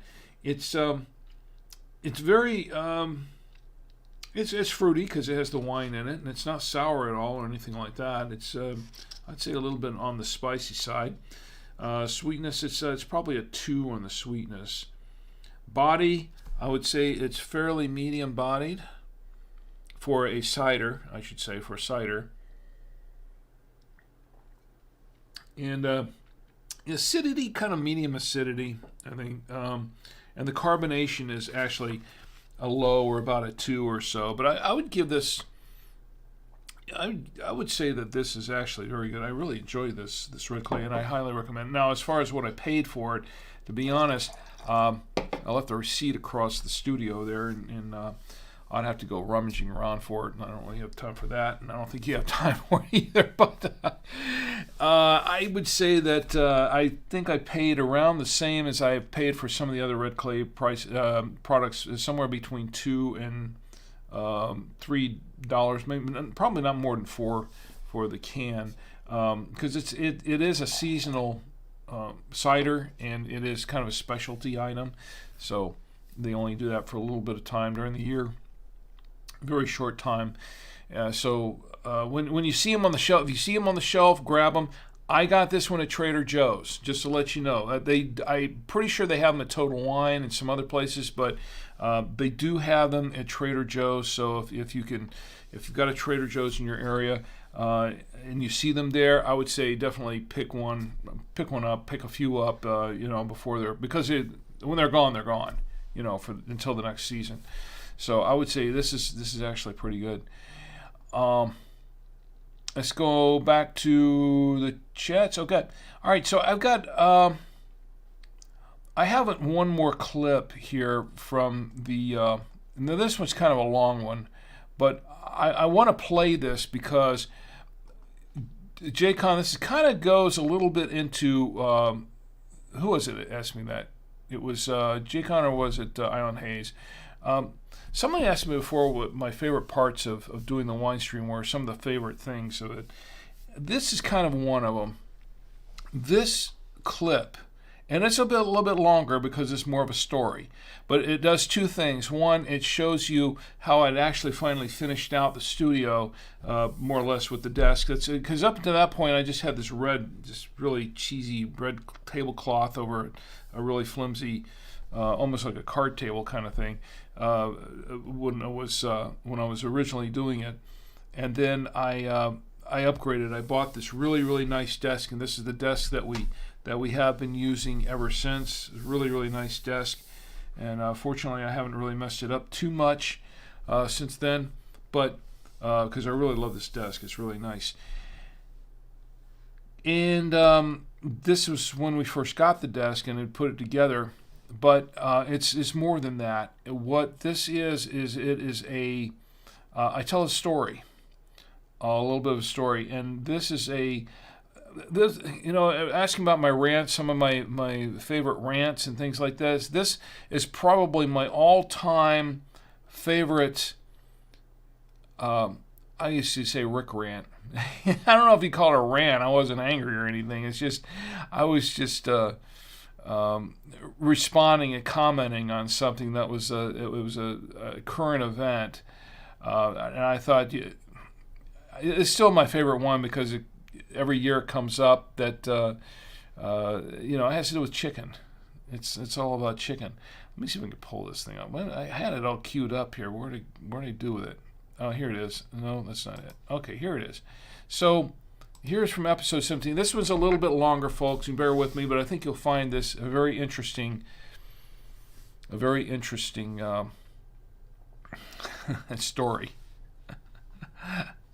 to say the least.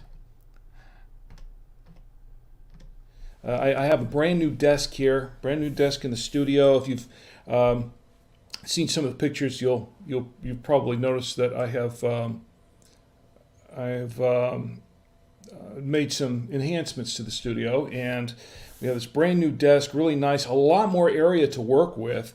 This is not just for the Drink with Rick wine stream, but it's also for a lot of other things that we do in the studio, such as the Free Stuff show that I do with Tommy. So it gives us both a lot more room. We'll be doing more podcasting here, and I'll be going more into that later. But I'm really excited about doing it because I was really cramped before. It was really cramped on this desk, and trying to open up wine, trying not to spill anything on anything else, and trying not to make a mess in general. And this is a lot more spacious. This gives me more room to work with during the stream. There's a town in Idaho, I guess around Boise, Caldwell, I guess is the name of the town. There's a road in Idaho. Apparently it's an icon to this town in Idaho. And the name of the road is Chicken Dinner Road. I'm not kidding. Okay, this is not a joke. This is real. This is for real. There's a road. Now, of course, I've seen a lot of crazy town names and things like that, but there's a road called Chicken Dinner Road. And I'm not making this up, really. Chicken Dinner Road. And so this road, apparently, it's a popular road there. I guess it would be. If you like chicken dinner, it's chicken. Apparently, there's a story behind this. Okay, there's a story behind why it's called Chicken Dinner Road, and I'll get to that in a minute. But PETA apparently has caught the attention of PETA. And PETA sent a letter to the mayor of Caldwell asking them to change the name of Chicken Dinner Road to Chicken Road. And the reasoning for this, and I'm going to quote them here, right on their own website, I'm going to quote them. In this letter, they go, just like dogs, cats, and human beings, chickens feel pain and fear and value their own lives, says PETA Executive Vice President Tracy Riemann. PETA is asking Mayor Nenkolas to change this road's name to one that celebrates chickens as individuals, not as beings to kill, chop up, and label as dinner. Before I comment on this, I need to have some more wine because I need it. Okay.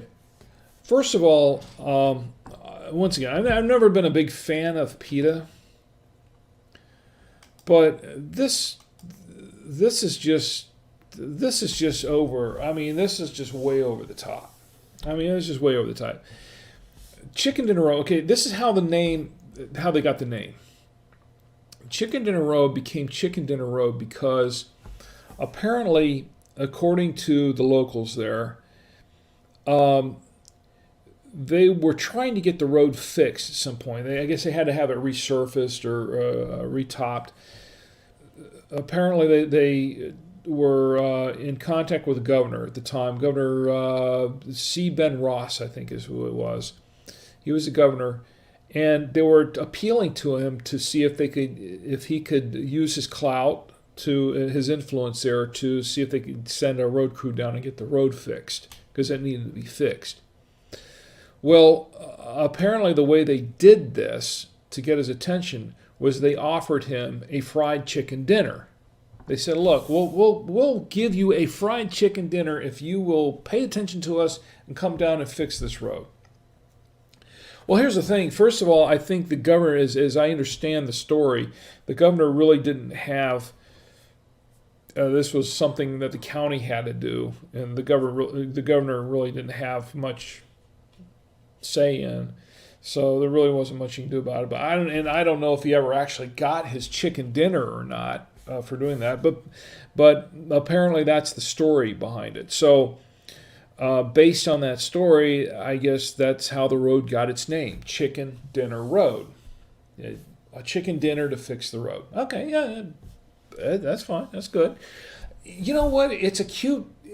Whether or not the story's true, I don't care. I mean, because it's folklore. It's a cute story. I mean, it fits. And you know what? I think that's kind of interesting. This is Americana. You know what I'm saying? This is an example of what Americana is. There's so many. America has so many, and that's one thing about this country that I love. It has so many little idiosyncrasies about, and so much folklore that goes into this country about how, not just from how it started and how we got our independence and how we got to where we are. You know, it's. World War II, moon landings, all of our accomplishments, that sort of thing. But a lot of the little stories that go into, I mean, there are towns that have really, really funny names, really bizarre names. And maybe one day we'll do a whole wine stream about that because I've read some of these and they just crack me up. Some of them are just bizarre. And how they got their names. Some of them are even more bizarre. But there's so much there's so much American folklore in there that's just fascinating, and there's a lot of charm to that. There's just something about it that has only in America stamped on it. You know what I mean? Something that's just only in America stamped on it. You know? And for somebody like PETA or some organization like PETA just come along and take something that's so much a part of folk history, folklore, just some of the what makes this country, you know, the charm of it, the fun little things about it, and to want to uproot it, or just I guess for better, you know, just basically just to ruin it, so to speak, because they have because they have their own little agenda, you know, because they have their own little activism thing going on, and they don't care. They just want to do whatever they can to rain on the parade, to spoil the whatever charm we have left in this country. You know, it's really annoying. It really is. It goes beyond just, you know, and on the outset, this is really silly.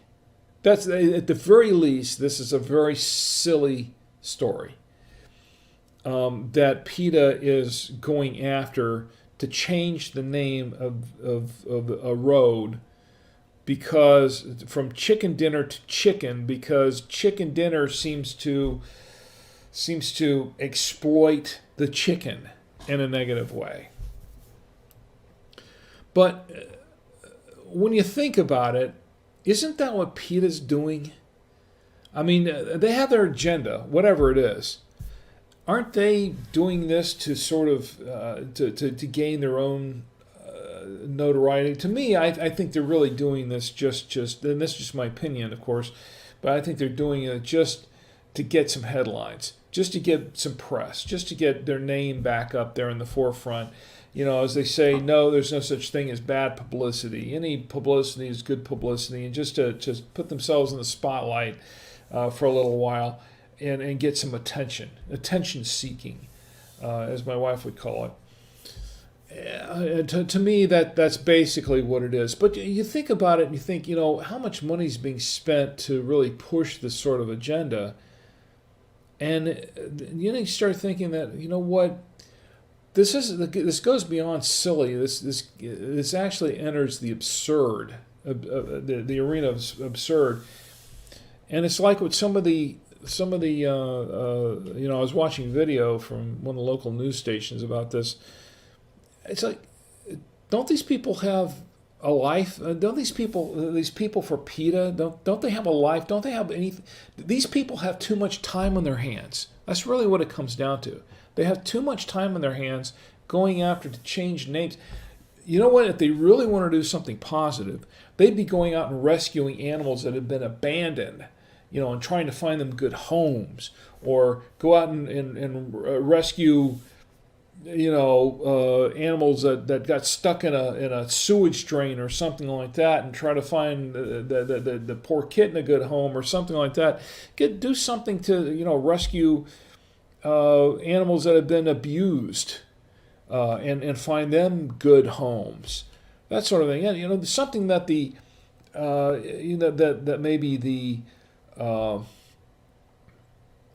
you know, some of the local animal shelters were doing. I mean, there are animal shelters around. There's animal shelters in Charlotte that are screaming for funds to help them find homes for animals, so they don't have to euthanize them.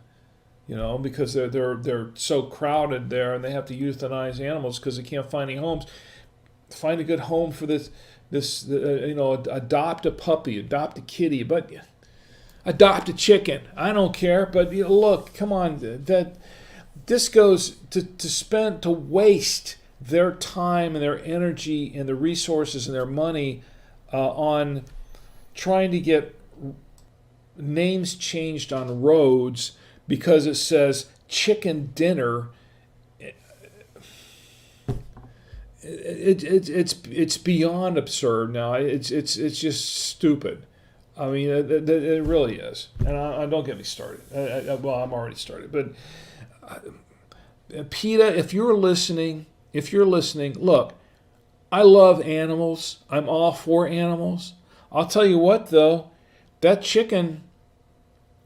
There are chickens that were born to be raised to be chicken dinners, and I'm fine with that. You know, but look,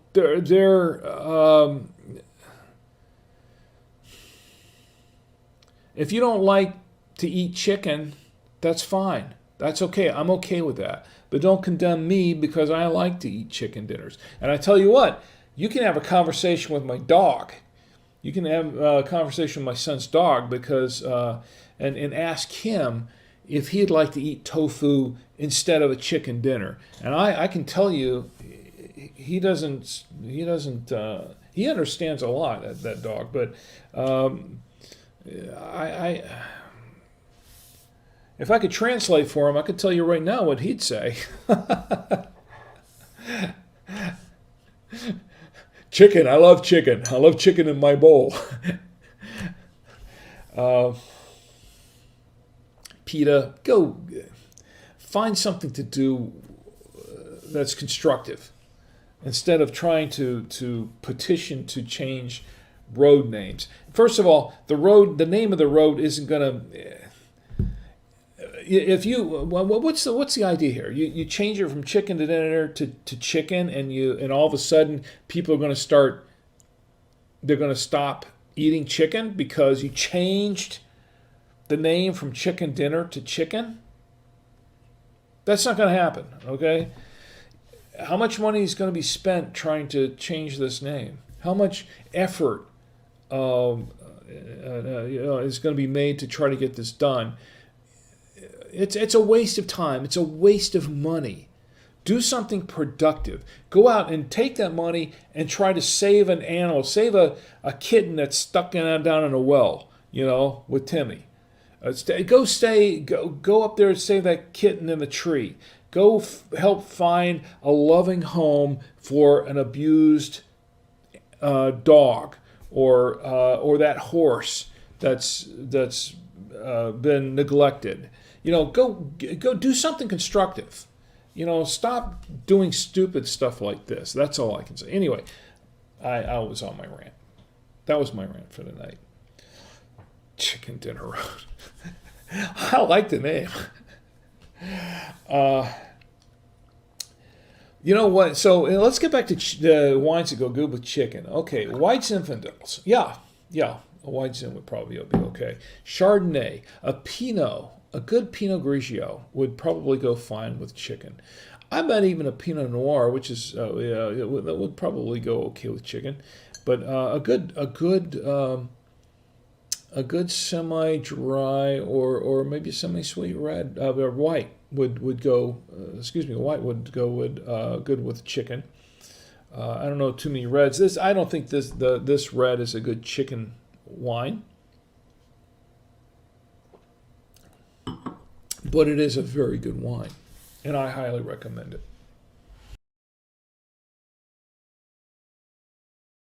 And that was the story of Chicken Dinner Road. By the way, there was a follow-up to that. The mayor basically told him to go pound sand. They told the PETA, get lost. They weren't doing it. They like Chicken Dinner Road. They told him to, go away, PETA. Leave us alone. Let's enjoy our chicken dinners and our Chicken Dinner Road. Anyway, I know that went a little bit long, but that was. I was asked what my favorite part of the wine stream was. That was actually my favorite rant. I rather enjoyed that one, and I did. So I love chicken.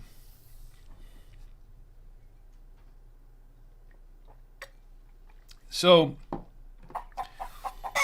where was was I? Okay, so catch up with the chats here. Jaycon says, old hams don't die, they just become better grounded. On that note, I know you are into ham radio. Are any of your future streams involving that? First of all, that gets a rim shot there. I've heard a lot of ham jokes. Trust me. Jaycon says, also, did you hear about the two antennas that got married? The ceremony wasn't much, but the reception was great. That's a good one. Yep. Island Hay says, I love the aerator in this clip. Why no fancy science glass these days? I've been through several aerators during the show, and there was one that we tried. Is that the one you were looking at before? There was one that we tried that my wife bought for me as a gift one year, and we actually tried it on the show. I should have pulled that one. I didn't, but I should have pulled that clip, and it looked great. It looked really nice, but it was a really big fancy aerator. You pour it at the top, and it goes through this funnel, and you put the glass or the carafe down, whatever you want, down the bottom, and it's supposed to go out and aerate the wine. But it didn't work as advertised, and as a matter of fact, over time, as it sat, because I had it mounted in the back there somewhere for a while on display, over time it started cracking up really bad. And it was out of warranty at that point, just out of warranty, and it started cracking. Apparently, it was a known issue with that aerator, so I had to kind of get rid of it. But it looked nice. It just didn't work very well, in my opinion. Island Hay says, "Is that a drink with Rick button on your shirt? Can I get those on Amazon too?" Actually, no, but I have a few of them left here. I have a couple of them left here. There's one sitting right here on my desk, as a matter of fact. I don't know if I can show. Can I go close up? There you go. A drink with Rick button. The official drink with Rick button. I only have a few of these left. I used to give them out. It was kind of the first couple of years. It was kind of a special edition. It's kind of a thing I did for a while. And I would give them out when I'd give away the freebies and stuff. I'd give them out, but I only have a couple of them left. But I tell you what, Island Hayes, if you want one, I can send you one. Just just go ahead and send me an email, a valid email. A valid shipping address to rick@savoymedia.com, and I'll send you one. It's okay. It's not a big deal. Matter of fact, we had some other stuff I want to do. I'm going to do a little trivia. I know we're going to go long tonight, folks, because this is the last episode. So we're gonna cruise along. We're going to go along. We're going to make sure we get everything on this agenda here on this thing done tonight. I have a few more things to do. We are going to do some Star Wars trivia, and we're going to give away some books. I have a book. As a matter of fact, if I can break into this real quick, let me break into this for just a moment. Excuse me. Where is it? Okay. Do I have it up here? I think this is it. Yeah. As you know, a couple of weeks ago, I announced that I was one of the contributing authors in this book that was just released called Live Streaming and Digital Media Predictions by Ross Brand. And I was one of the contributing authors, and it was released on January 8th. It's available on Amazon. It's available on the Amazon Kindle. It's also, they did a promotional thing for 99 cents for the first few days, and then now it's up to its regular price, which, to be honest, I don't know what it is. But they have a paperback version is available. It was available also on a promotional for $12.99, $12.99, not $1,299. Nothing I've been involved with is worth that much, but the book's now $19.99, I think, on Amazon. But this has since it's been since revealed or announced that that 100 live stream predictions book is and actually, it's kind of exciting news because I'm excited to say that I'm now a contributing author to a #1 bestseller. Because 100 Live Streaming Digital Media Predictions Volume 5 reached #1 in the U.S., the U.K., Canada, Germany, France, and the Netherlands last week. So, and what this book is about, in the book, Ross Brand brings together 102 creators and industry leaders, including me, to explore the future of podcasting, AI's role in content creation, how to build communities and monetize content, self-publishing, e-commerce, and a lot more. Now, as I said before, the book is available on Amazon right now for $19.99. However, I have a copy right here that I want to give away tonight. I'm going to give away a copy for free tonight to someone, and we're going to do that by playing the trivia game in just a little bit. So I want to give that one away. So hopefully everybody will stick around for the trivia game, and I will give one of these away tonight very, very, very soon. Before we get there, let me check the chats again, and we've got my chapter is in I forgot what page it is, but I'm number 96 in there, and it's like it's a very interesting chapter that I wrote on. As a matter of fact, my chapter, what's my chapter called? It's in here. Anyway, we'll look at it later. Where were we? Ed says, "Ooh, a button." Yes, that's right. Ooh, a button. Don't you have a button? Ed doesn't have a button. All right, I only have a couple of these left, but I tell you what, I'll give one. Someone who asked me for it. It was Island Hayes, and Ed. I'll send each of you a button if you don't have a button. I'll send each of you a button. And Ms. Lena Latte's in the chat, and also a Moldy Lunchbox. They're both in the chat. It's great to see you. By the way, I wasn't ignoring anybody on Twitch, just to let you know. I'm just trying to keep up with everything going on, because we have 5 chats going on 6 different platforms. Chaboy Dirt is in the chat, and Chaboy Dirt says hi, and hi right back at you. It's great to see all of you here tonight. I want to give some applause to Chaboy Dirt, a Moldy Lunchbox, and Ms. Lena Latte. Thank you for being here and joining in.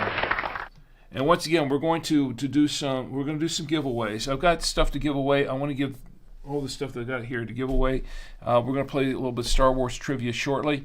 Before we do that, by the way, we've been drinking the Da Vinci Chianti. We've been drinking this Red Clay caramel apple crumble, and we're going to end the stream, the final wine stream, with a coffee, which would be very, very interesting.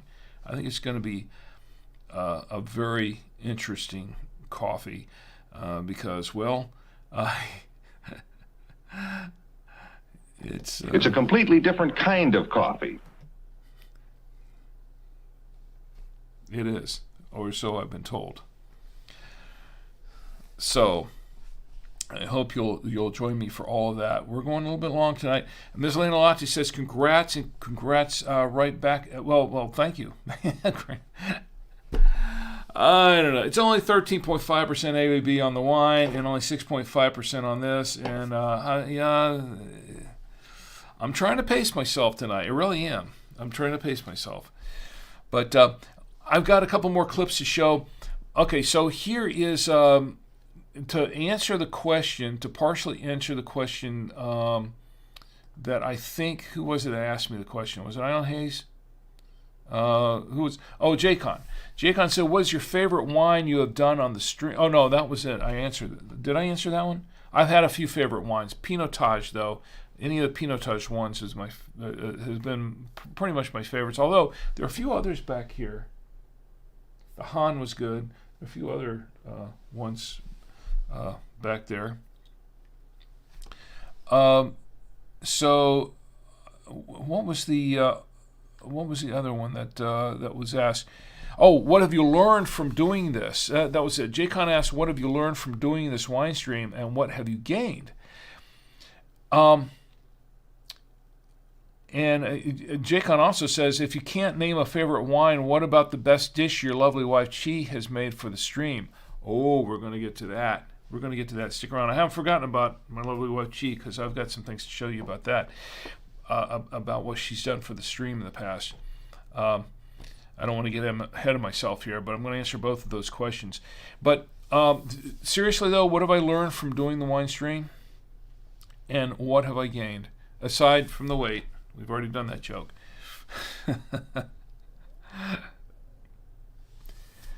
What I've gained, what I've learned from doing the wine stream. First of all, when I started off doing it, I wanted to do it because I really wanted to get into streaming, to streaming and multi-streaming, and adding that in podcasting, because as you know, I am a veteran podcaster. I've been podcasting for over 18 years, going on 19 actually. This June will be 19 years. So I am an OG podcaster. The thing is that, they're saying, well, why aren't you at Podfest? Podfest is going on this weekend. As a matter of fact, tonight they're having one of their Saturday night parties tonight, which are pretty good. Those parties are great. But I'm not down in Orlando at Podfest. I'm here doing this, the last wine stream. I don't know if any of those people down there are really paying any attention to me tonight, because they're busy partying. But the thing is, as well, they should be. That's fine. I got stories about that too, and I'm going to go into that tonight. Anyway, Tommy Antio knows. He's been to some of those parties. But where was I going with this? Oh, yes. Well, yeah. So anyway, when I started off doing this, I wanted to learn about streaming, and I wanted to learn how I could incorporate streaming and podcasting in together to really sort of up the game a little bit and add a new dimension to all of my media. And I've learned pretty much everything I've learned. Everything I've learned the hard way, for one thing. But everything I've learned pretty much by doing myself. And because, when podcasting started, nobody knew anything about podcasting. Not even the podcasters, we were just doing it ourselves. So it's all grassroots. We're all learning as we went along, and we're all sharing what we learned with each other and things like that.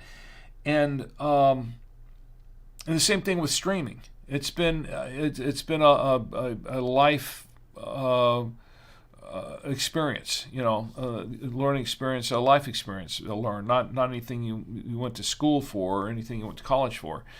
So when I started tackling streaming, because I'd wanted to do it for a while, I tackled doing videos in that sense.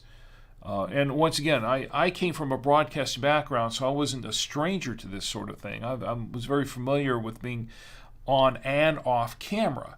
The thing is that this is a little bit of a different thing, because it took me into I'm old school all the way, So I've had to learn new techniques, new technologies, things like that to get me up to speed, and that's what I wanted to do with the live streaming. Now, this started off as just something I was doing for fun, and that's what it's been. This has been something I've been doing for fun the whole time, and that's why I haven't monetized it. Have I had opportunities to monetize it? Yeah, here and there, but I haven't done it because that was not my aim. That was not the purpose of my doing any of this. My purpose for doing this was to learn how to do it, to hone these techniques and skills, to learn some new techniques and skills, and maybe bring some of the experience that I already had to kind of up the game, to kind of add something new to the streaming experience. And hopefully I have.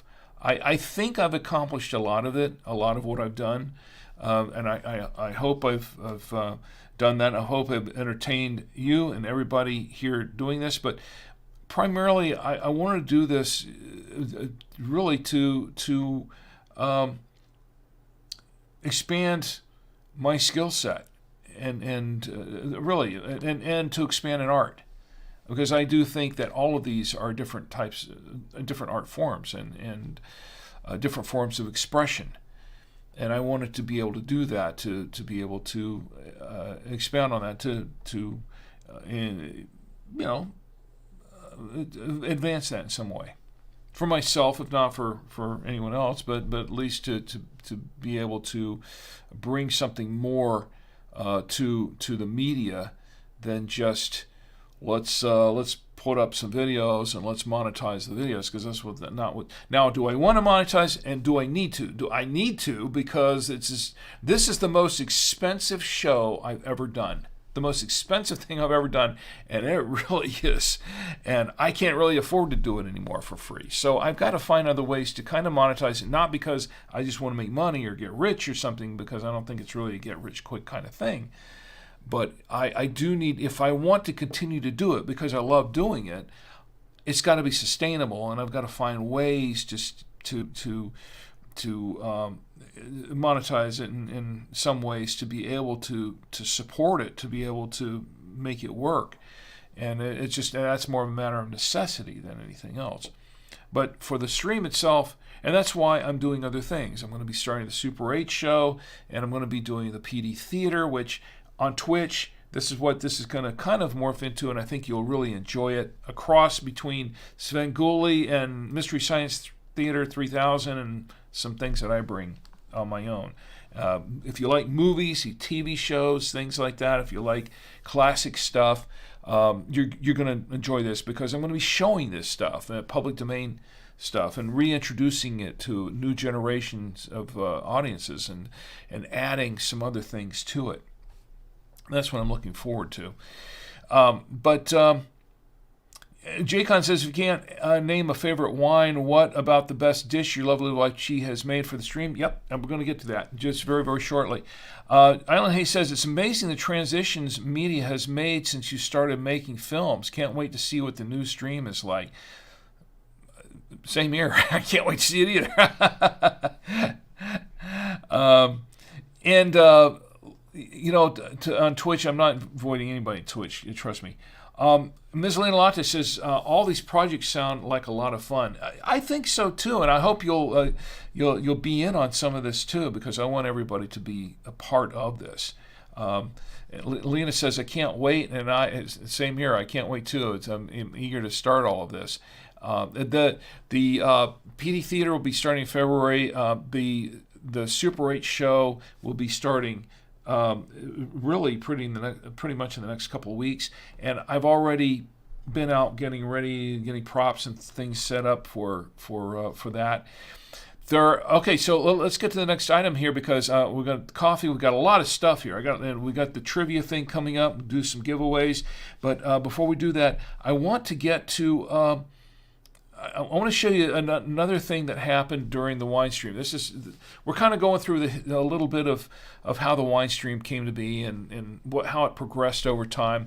This is something that some of you may not be aware of, but for a few years, I think, Lena, you were you've seen this before. I think you might have been part of it at one point. I know Ed has.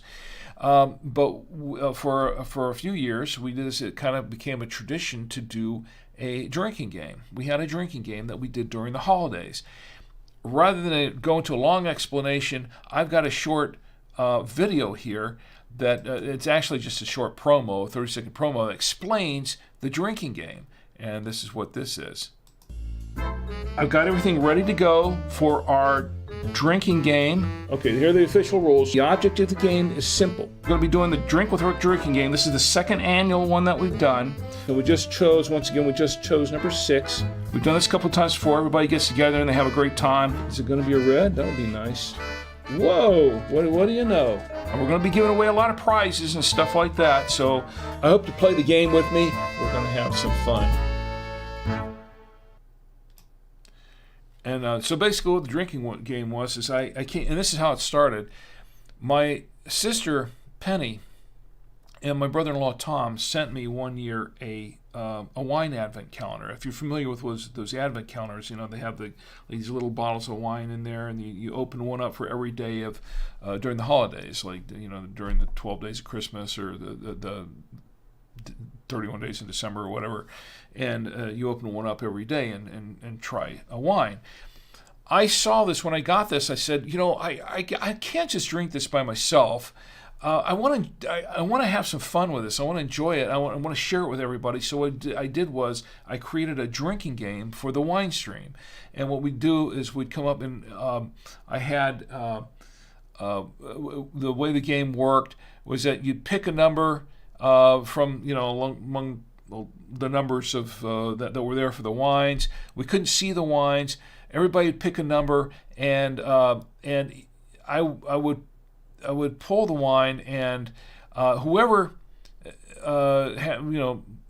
guessed the correct number that I pulled from because I pulled a number from a cork picker, the official drink with a cork picker, which is way across the studio now. And if that number that you came up with matched the number that I pulled from the cork picker, then you got a point.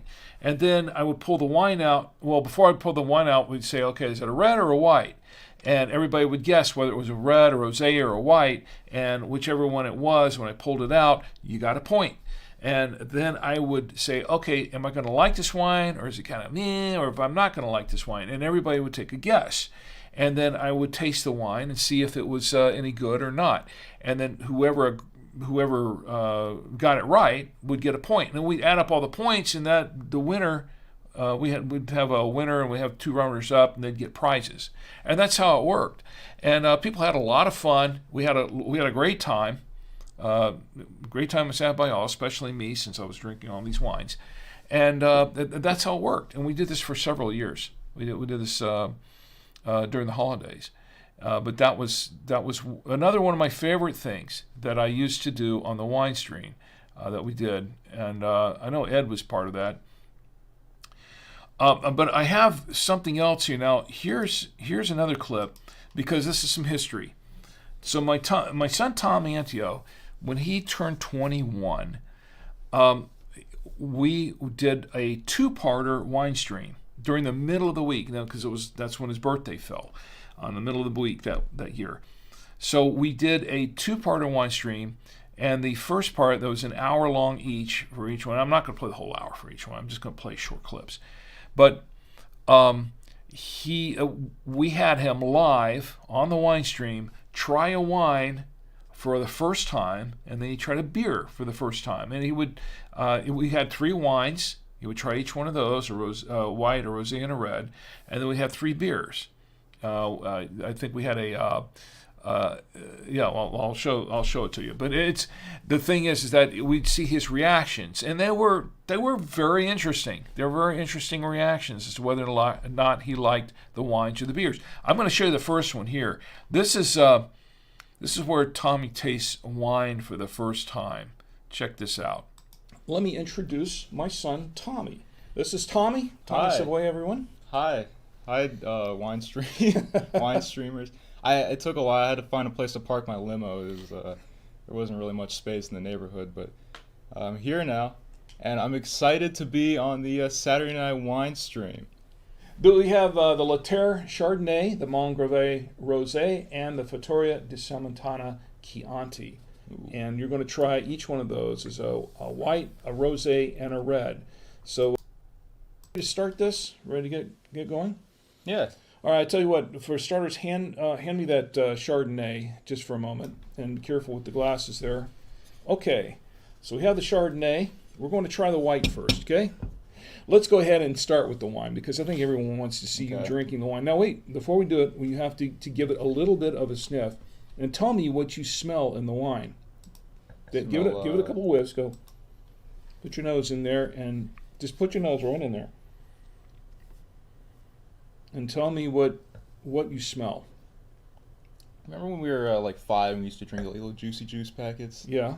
That's what I smell. So you smell some juices. What I smell what kind? Grape. A little bit of a new car smell in there. I don't think you ever used this glass before. That's okay. Let's go for fruit. Okay. Let's go for fruits. Okay. Okay. Definitely grapes. Apple. Apple. Okay. Very good. Apple. What else? Man, that leathery smell or whatever it is you used to wash the glass with really overtaking it. No, I don't think that's the glass. Really? Some wines do have a real can leather have in a it? leather. No, there's no real leather in it, but Oh. it has kind of a leather smell. You guys are enjoying this, aren't you?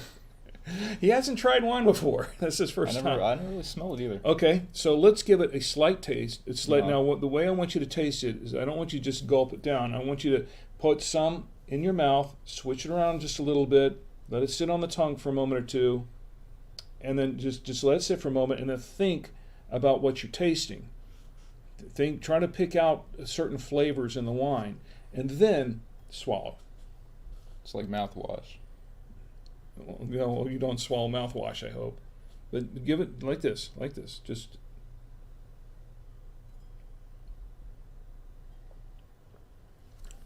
let it go. And tell me what you taste. That was nasty. It was nasty. It was Yeah, nasty. that tasted like soap and.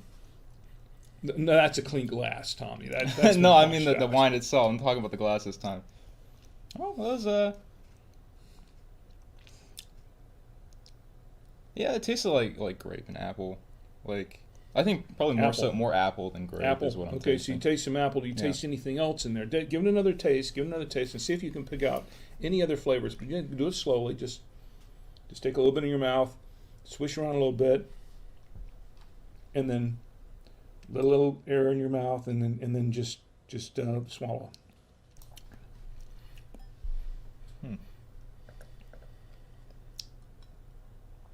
I don't really know what else I can say. Definitely have citrus or something.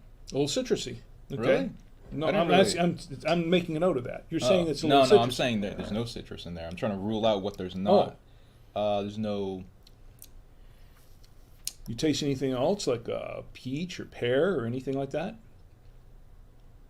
Maybe like a tiny bit of peach. I Little mean, I peach, also okay. ate peach today, so I mean, I don't know if that's fair. You but- know what a peach tastes like. Yeah, I know what a peach Okay. tastes like. So I have a little But, experience with peach. Yeah. Okay, so that's what you're tasting. Mostly apple. I'll Yeah, tell you this wine. If you go back and I say check more that episode. more grape than apple, or more Well- grape than peach, but more apple than grape. Well, what you really a lot of what you're tasting, you are tasting some apple in a Chardonnay. But when you think about it, when it goes down, does it go down kind of smooth, a little bit silky? no, that sits in there for a while. But does it go down? How does it go down? What's the aftertaste? Is it Aftertaste is a little acidic. So a little acidic? Yeah, Okay, a there's a little little acidic. acidity in the wine. Not a whole lot. There's a little acidity in the wine. Yeah. yeah, it's not if like I drink apple cider or something, Mhm. but like I can still But feel the it. apple is dominant. Yeah, I'd say apple's dominant. Okay, Yeah. that's fair. That's fair. Dominant for apple on the Chardonnay. Okay, so I'll tell you what, this wine is. So your first taste of alcohol. Let's see, what is this? 12.5% alcohol by volume, which is a little low by some standards.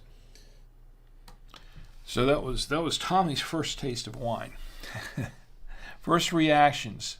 Someone who never tasted wine before. So I got a follow-up here, a video, a follow-up on the beers. He's tried 3 wines. I'm not going to show all those, but he tried 3 beers. And this one's a little bit of a longer segment, but I think you'll find this one entertaining because he tries each one of these 3 beers, and his reactions are pretty interesting. Alina says, "Oh, this is nice."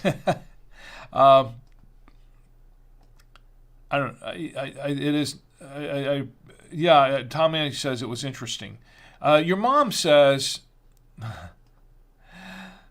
she says, "Oh, he was so slim. He was so slim. Tommy was so slim a few years ago. Yeah, he's gained some weight, I guess." All right, and let me check up the rest of the chats. Tom says, "Yeah, I was a twig." Let me check YouTube. There we go. Back on YouTube. All right, and Facebook. All right, so let me show you this this next clip. This is one that a short one. I've got a couple of short films to show too. Very, very short. Nothing long. But let me show you this last one here where he's tasting beer. This is a little bit longer, but I think you'll like it. I think this is pretty funny. We're going to. This is my son Tommy. Let me. I don't know. My switching's off tonight. There we go. have to There's my switch the son buttons, Tommy. too. How you doing, Tommy? I'm doing fantastic. Well, that's good. Good to hear this. So, give us a slight recap on the wines last night. We tried 3 different wines. We tried a white rosé. We tried a I don't remember the first one. It was a no. Wait, hold on. It was a rosé. No, the first one was a white. First one was a white. Uh-huh. And the second one was a white. No, the second one was a rosé, and the third one was a red. with It's steak. kind of a blur, isn't it? Yeah, I had some water somewhere in the middle. Yeah. I don't know. I Okay. forgot what they were called too. It's only been a day. Oh, well, the white was a La Terre Chardonnay. The rosé was a that's what it said. Yeah. Montgravet, and that was a rosé. And then we actually have them. Do we have them on the back there? Maybe not. The third one was a Chianti. It was I think it was the Monferrato. Yeah, it was the Chianti. Yeah, exactly. Yeah. Of course. I don't know. It was a blur to me too. Anyway, these are the beers that we're going to be trying tonight. We're going to try 3 different beers, a couple of different types of two main types of beers, and we have a third one that's sort of a subset of one of those. The Samuel Adams Boston Lager. That's a lager. We're going to try the lager first, and then we're going to try the Hop Drop and Roll. That is an ale. Now there are 2 main types, two main types that a lot of these beers fall into. You've got the lagers and you have the ales. And we're going to have a Samuel Adams Boston Lager. We're going to have a Hop Drop and Roll ale. This one is actually an India Pale Ale, or IPA as they're called. And then the third one is going to be a porter. This is a chocolate peanut butter porter. And this is one that you kind of picked out, didn't you? Yeah. So to try out. Cause I you do like chocolate. I like my Reese's peanut butter cups. Mhm. So if it tastes like beer but like dunked in Reese's, I think I could like that. Okay. I think so. Okay. So are you ready to try some beer? Yeah. Okay. I'll drink that one because that's Because it's this a one little has more in full. it. Yeah, it has more in it. It's a little full. Because if you don't like this, it's going to be getting tossed, and I don't, hate to waste a good beer. So give it a little whiff. Tell me what you. Grapes. Very funny. No, it's no grapes in the beer. Okay. Okay, so this They don't have to put vanilla in beer, do they? They can. Well, why don't you give it a taste? Give it a taste, like this.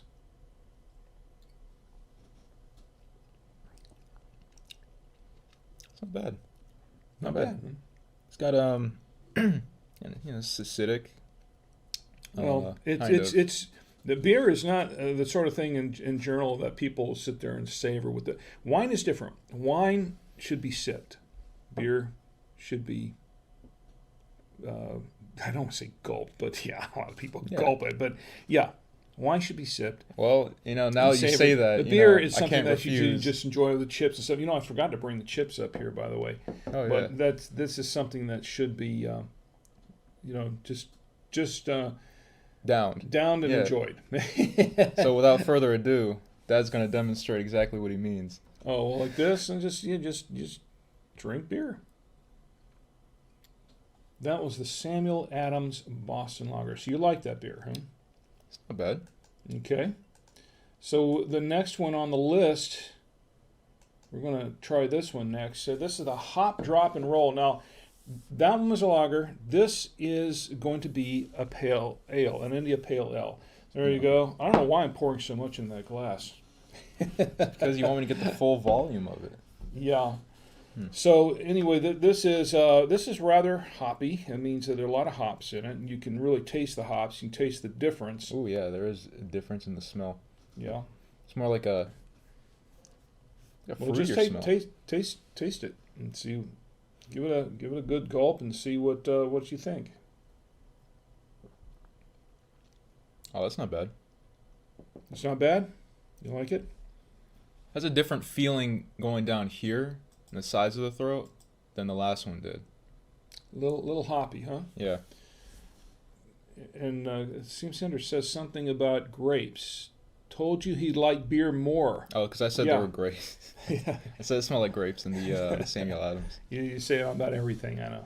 Grapes. No grapes in the Yeah, beer. T. I think the beer is actually easier to go down than the wine is for Think me. so? So you Yeah. like the beer better. So far, he likes the beer better. And what do you think about the hop, drop, and roll, the hoppy ale, as opposed to the lager? It's like it's stronger on Stronger? Yeah, it's stronger Okay. on the taste buds and Okay. when going down. Stronger on the taste buds. Yeah. All right. Let me. I'm gonna dump mine for a minute, and we'll. Tangier? It's a lot tangier. I don't know if that's the right word. I'm Tangy. just gonna give half a glass for me because I'm trying to find the words that like food critics or connoisseurs use, and it's not really coming to me. But it's like trust me, most people who drink beer are not critics and connoisseurs. They're just every men like us like to drink beer. Nothing wrong with that. I mean, there's nothing against the regular people who like to drink beer, but I think you're going to find more people that like to drink beer that are just drinking it for because it's beer. Yeah, I guess that makes Not sense. because they're being Not a wine. everyone's a You don't critic. hear about beer snobs. You ever hear? Not really. You hear about wine snobs, but do you ever hear the term beer snob? Not really. No. Well, there you No. go. It's because there aren't any. Yeah, There are plenty of wine snobs because that's one of those things that you drink with the little finger up and like this.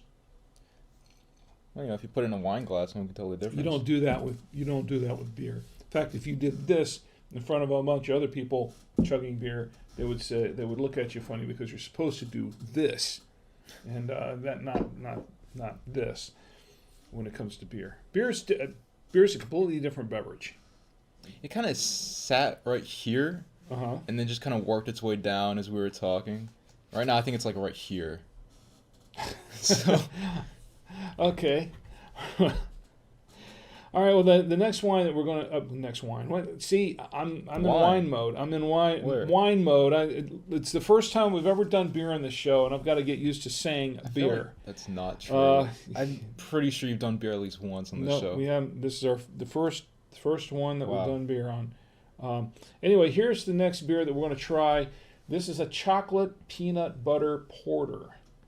Let's go ahead and get this poured. Now, I said whoa when I first snapped this, when I first popped this top, because right away I smelled something that chocolate just kind of came right out at me. I smell a little bit of it. So this does taste, or it does smell like it's pretty strong on that end. So let's give it a taste. This is your mug, so we're going to... There's a nice... Oh wow, that there's does a nice look healthy head on looks that. chocolatey too. Yeah. Hold on just a minute, and I'll have a little bit myself, and Look at we'll that. see what this tastes like. Okay. So pour chocolate So- syrup into it. Kind of like. You smell it. Give it a whiff. What does it smell like? Oh, my foam is gone. Oh wow, that does smell like a Hershey's chocolate syrup. Does it? Like just Smell straight like- up, Does yeah. it smell like a Reese's? Yeah, it smells like a Reese's. Like it just fresh out of the wrapper. All right, well, give it a taste. Give it a taste and tell me what you think. All right, this one's for you, Nick. Oh wow, I really like that. Do you? That's really good. Wow. Well, let me give it. Ha-ha. Let me give it a little taste here. I like it. It's really like it's rich. It's kind of rich with the chocolate flavor. Chocolate peanut. It tastes like chocolate peanut butter. It's kind of It does, like, it's, silky. Kind of like it's easy to go down. It wasn't like the ale. The ale, I had to like choke it down. I really like this one.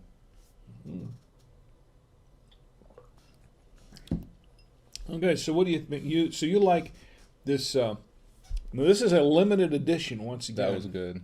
This is That was a good one. well, overall, what do you think of beer? And I think I can On its tolerate it better than wine. okay, I think. Although I did like pairing the wine with the steak, and I'd do that again.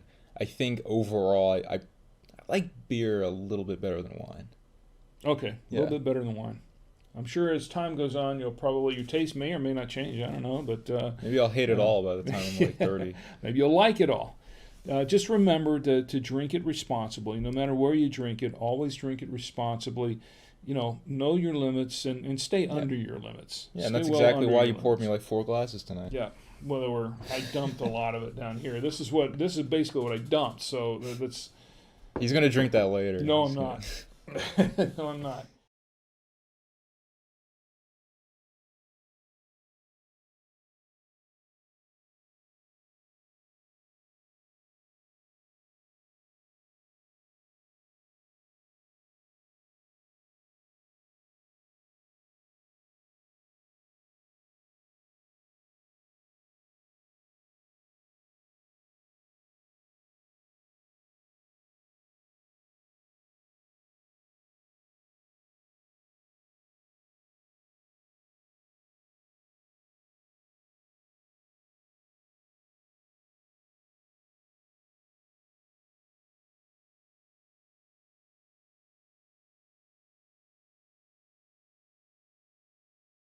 Sorry, I'm muted. I forgot to do that. Thanks for catching that. All right, so that was Tommy's first taste of beer. Wow, I am going to have some editing to do at the end of the show, aren't I? That was Tommy's first taste of beer, and Jacon says a man can drink and a man can grow a beard. We know you can drink, but is that a thick beard coming back for the new streams? Unfortunately, no, because probably not in the near term, probably not in the long term, because that's really up to my wife. ask my lovely wife, Chi. She'll probably say, nope, no way. As a matter of fact, I had some stubble. I've been growing some stubble the last few days, and then she was giving me a little bit of the stink eye, so I shaved it off. So I'm a clean shaven. So it'll probably not for a while. She says no beard. No, that's No. yeah. Pretty much.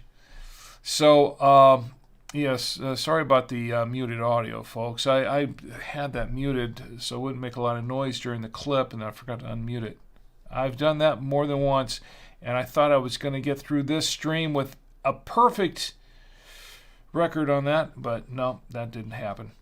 All right, so everybody's ready, just about ready to play some trivia here, some Star Wars trivia, and we'll win a few things. There is one thing I do want to do, and that is before we start, and that is because I was asked about cheese, my lovely wife cheese dishes, and I want to show you something a little bit about that because I do have something prepared for that. So during the past 7 seasons actually, my lovely wife Chi has done a lot behind the scenes to, besides the haircuts and things like that, making me look good on camera, or as good as I can. And she's prepared a lot of dishes, a lot of nice dishes and things like that for the stream. And she's done a lot of her food art that we've showcased on the show in the past. Now, she hasn't done a little bit of that in a while. But what I want to show you is what she's done in the past to do. Let me see if I can pull it up here. Do I have them? Yes, I do. Here's some. Let's see. I got some food art there. That's from tonight. That's just our thing that we're putting on tonight. But the food art that she's done in the past. Let me see. Let me go back to my. Let me go back to my camera here. There we go. All right. That was what I was going to show you guys earlier. But this is some of what she's done in the past. She's done this. She's done cakes and pies and cheesecakes, things like that. She's done. That was a blueberry strawberry cake, by the way. This was an apple cake. This was a gluten-free apple cake that she did, which was really, really cool. And it tasted really nice. I think I've got a few others here too, don't I? Yes, I do. I have some other food art here. This was a bird's nest that she did. She did a nice bird's nest, and she was doing these for the show. This is when she could do them. She's really not. This is what she's done in the past. Hasn't done any of this lately, but this is a nice bird nest that was kind of cool. She did a bean bear. That was kind of neat. The bean bear that she did for an episode. She did another with a bear serving a cocktail. That was kind of cool.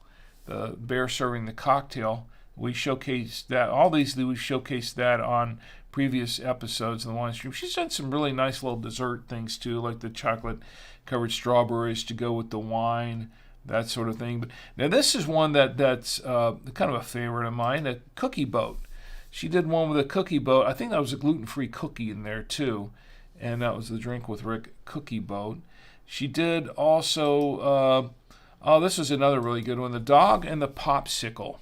Then it had the popsicle there, and the little dog, and she did a fishing one too, with a fishing boat and someone fishing a fishing boat. That was kind of neat, and a food train. That's another cool one. That was the food. That was made out of carrots and cucumber, I believe, with some olives for the wheels. That was kind of cool. And she did this hummingbird. This hummingbird. I think it was a celery stalk, and that was stuck in a potato down there. And the bird, I think she crafted that from. I think there's a mix of berries in there too, a strawberry or something, and I think the bird was made of carrot. I think, if I recall, she could probably tell. She did. This was another nice one. She did a ladybug. This was really cool. And I think that was she did that one from an apple and I think an olive, black olive and apples and then that little hint of mint. I think that was a piece of mint from she was growing that. She grew her own mint, and that was from her little mint garden. This was a cake. This was what she called a magic cake. The magic cake, which was really, really good, really rich. But really, and it's flan on top. The flan is on top, and the way she makes it, where she makes it upside down, she turns it over, and then you got the flan on top of it. She did this. It was an onion flower. The onion flower is pretty cool. That was a nice piece of food art. She also did the swan. She had a couple of swans here that for I think some of these were for the national days that we were toasting. And here's the vacuum cleaner. I like this one. This is the vacuum cleaner. That's made from eggplant, I believe. Primarily eggplant. And then she did one with the vegetable garden, which was really, really cool. And I think that, there's one more here. There's a wine glass. She did one with a wine glass. Now, about that blue plate that says wine brings people together, that was made by Tia, by my daughter Tia, and she's done. Of course, Tia's done a lot of the graphics work and the animation that we've done for the titles and things like that over the years. So that's Tia that's done all that. Tia is quite the artist, and she did that. She made that for me for the wine stream for the show. She made that in a ceramic plate, and did the wine brings people together. Really cool. She's done. Here's the thing with Tia. She's done a lot of really cool stuff. A lot of in the back. If you can see it, the eat, drink, sleep. That is one of her paintings. She also did that glass in the corner. I don't know if you can see it back there, but it was the holder, wine glass holder. Really, really neat. I've shown that before. Tom Annie says the panda was my favorite. Yeah, the panda was really good. Ms. Lena Latte says that looks delicious. Yeah, it was. All of this was actually all of the food art she did was edible, totally edible. Really, really good stuff. So what I want to do for my lovely wife, G, I want to give her a really big round of applause. And I also want to toast her. I'll toast her with the wine because, without my lovely wife, she has been, of everything I've done with this wine stream, it is Chi that has really been.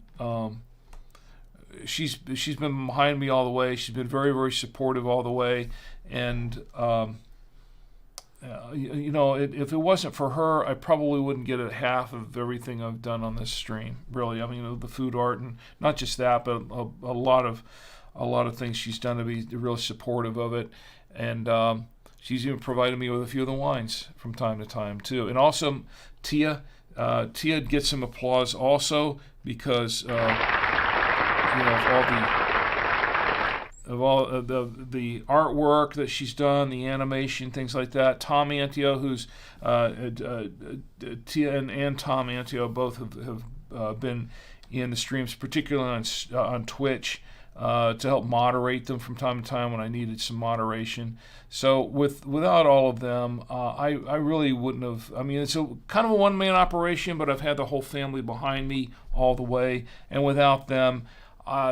This wouldn't have lasted as long as it did, not nearly as long as it did. I wouldn't have gotten half as far as I've gone with it. It's really because of them. So, Island Hayes says, "Bravo, Chief, beautiful dishes," and really, it's really, really well deserved what you've all the work you've put into it over the years, and Tom Antio, and also to CM Cinder as well. I owe a lot of this stream to you, and also everyone here tonight, everyone who's been in the stream, supported the stream, Lena, who's the subs and coming in and supporting the stream as well, J-Con, everybody, Ed and Island Hayes and everybody who's come in between and out. It's without you, I wouldn't have been doing this for as long as I have, because it's because of you that I come back every week to do this, and it's much appreciated having you here.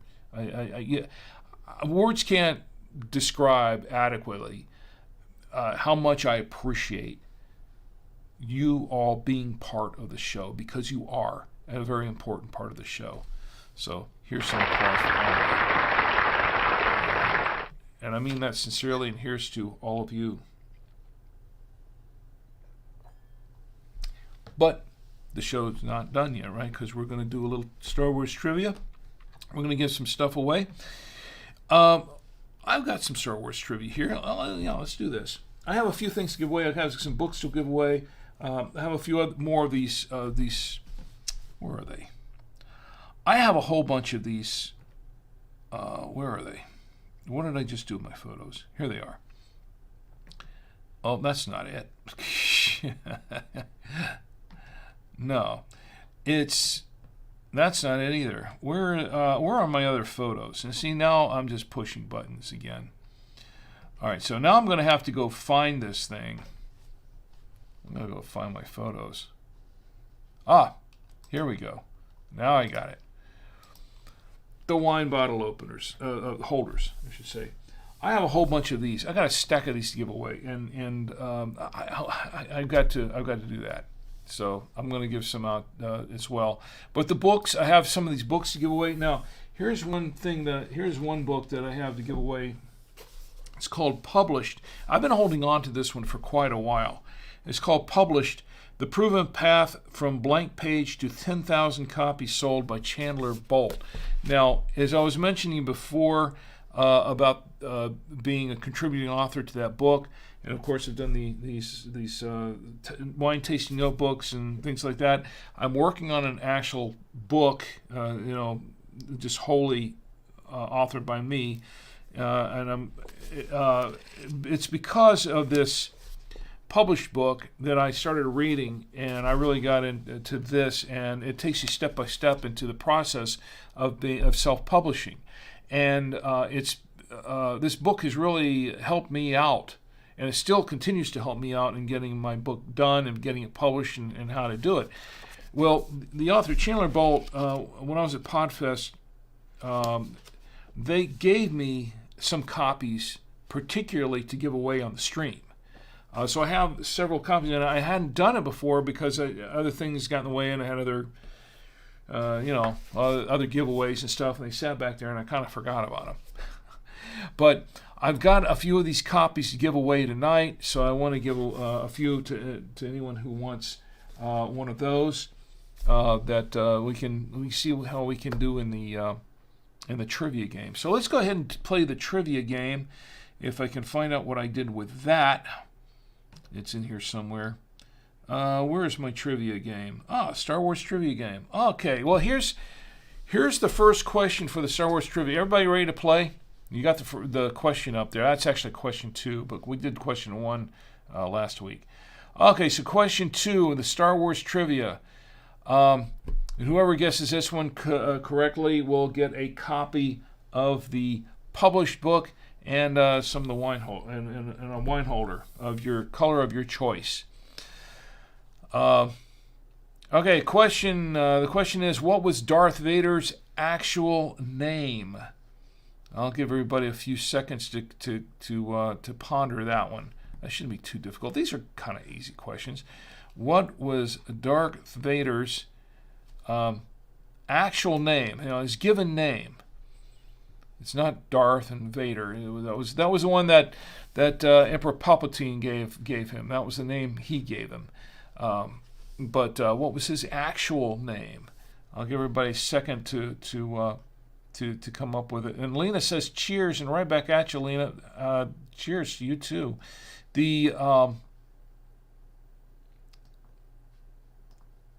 Yeah, I know Tom would know the answer to this. Anyone else? I'm going to give everybody a chance here. Who is? Island Hayes has it. Jaycon has it. Jaycon also says, behind every great man is a great woman. Yes, I agree with you 100%. And let's see. So I think everybody got it correct here. Everybody got it correct, pretty much. Let's see, Alina, you got the name in there. I don't know, Ed. Ed's been kind of quiet over there. I think he's still looking for an antonym for thesaurus. I got him on a mission there. I think. Okay, what was Darth Vader's actual name? Give me a few seconds. See if I can hear from a few more seconds, and then I think most everybody got it. Okay, most everybody got it. Several people got it. Okay, who was Darth Vader's? What was Darth Vader's actual name? Yep, Anakin Skywalker. Yes, you got it. See, Jaycon, Island Hayes, Tom Antio, all three of you got that. Anakin Skywalker. So, very good. Well, I mean, it was an easy one. Come on. It was pretty easy, right? Anakin Skywalker. I've got a couple more here going on. Let's see if we can do. Let's see who wins this. Okay, that's all three of you got this round, so it was kind of a tie for this round. But let's see if we got a few more rounds, and let's see who wins on this. I'm gonna take. Where's my pen? Here it is. Okay, I'm gonna take down this Jaycon. My pen's not working. Huh? How about that? Wouldn't you know it? There you go. Jaycon and Island Hayes and Tom. Okay, each of you get a point for that one. So let's go to the next round because we've got to break that tie up. We'll see who's going to be first place on this. All right, the next question is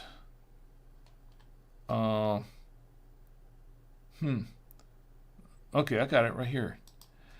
Who was I don't know. I messed that up. I don't know why it's got that double was. Let me see if we can fix that on the fly. I can. That's the cool thing about OBS. I can fix this stuff on the fly, whatever that means.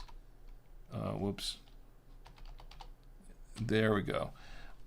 All right, let's fix that. Okay, who was the administrator of Cloud City who helped rescue Han Solo? Who is the administrator of Cloud City who helped rescue Han Solo? I'll give you all everyone a few seconds to sort of stew over that one. And Lena says, I'm not sure about this. Oh, I should have known. Everybody should be able to get this right. Who is the administrator? Did I spell that wrong? Administrator. Okay, I think so.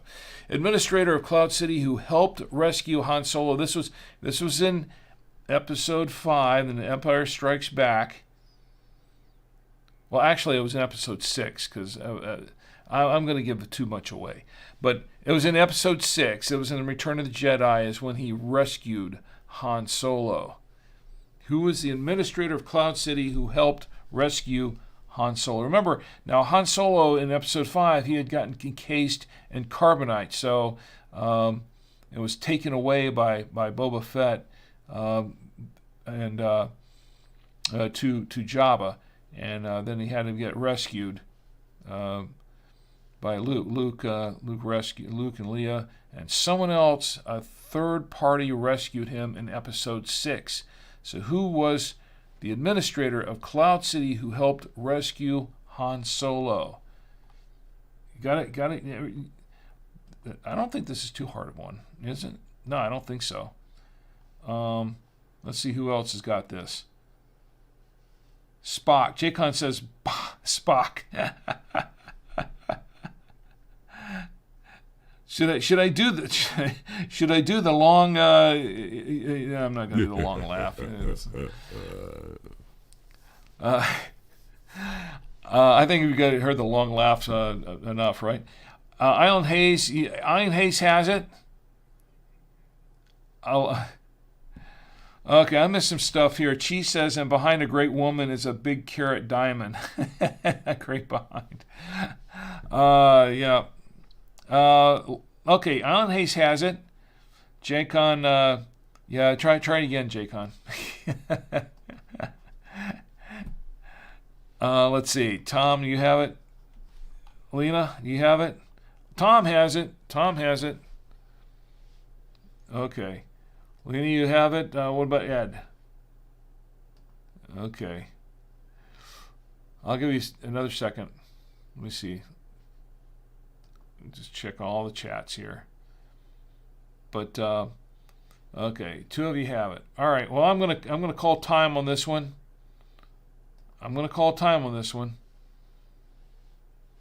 All right. And the yeah. Let me get back to that one. Where did my trivia thing go? Okay. The answer here is Lando Calrissian. So he rescued Han. He was flying the Millennium Falcon with... Oh, here's a bonus question. He was flying the Millennium Falcon with someone else. Who was that? That's not an official question. I just threw it in there. That was Chewbacca. Okay, so who got this? It was Island Hayes. You got 2 point, and Tom Antio got a point. Yeah, Island Hayes said Chewbacca. Yes, that's correct. It was Chewbacca. Lando and Chewbacca went out and rescued Han. Okay, so we've got... You got it. Okay. All right, question 4. Question 4. What planet is Luke Skywalker from? Now, come on, I think everybody should get this one, right? What planet is Luke Skywalker from? I'll give you all... I should have some interesting music to play for this trivia, but I don't. What planet is Luke Skywalker from? What's the name of the planet? I think it's not that difficult, I don't think. Or did I pick a tough one? I'm not taunting anyone. It's just that I've seen all these movies so many times. Jaycon says that desert one. Island Hayes, you got it. Island Hayes has it. Yeah, Jaycon says, yeah, that's right. And Tom, did you get it? Yeah, okay, you got it. Lena has it. How's anybody going to win this game, right? Everybody can see everybody else's answers in the chat. Okay, and I'm just, yeah, okay. It's Tatooine. Yes. What planet is Luke Skywalker from is Tatooine. We'll do one more of these. Why not? We'll do one. Who got this one? I think everybody got this one. Everybody got this one. Everybody gets a point. Okay, so what? All right, so let's go to the next one, the next round. All right. This is maybe a little tougher. Who did Luke live with on Tatooine? There you go. There's a question for you. Who did Luke live with on Tatooine? I'll give you a hint. There were two people. Two people. Chi says Ice Planet of Alpha. She gets the long laugh.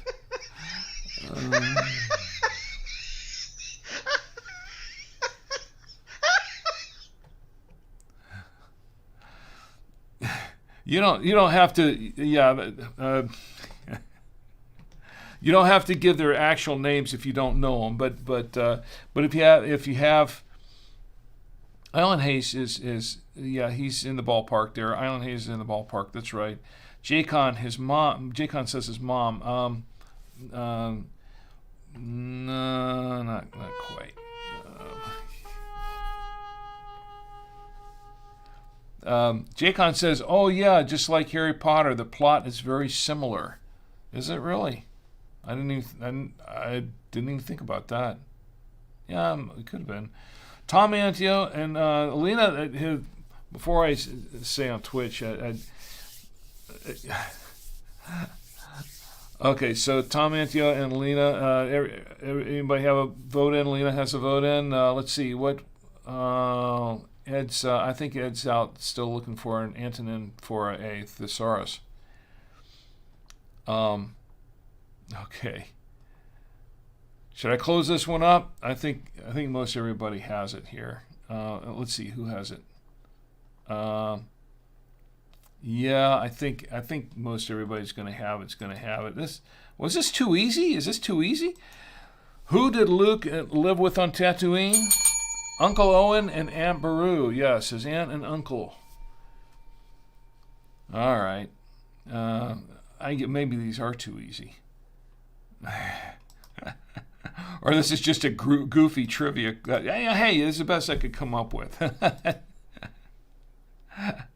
All right, here's one more. What species is Chewbacca? What species is Chewbacca? Yeah, I could have made this a multiple choice, but I didn't. Anybody want to guess?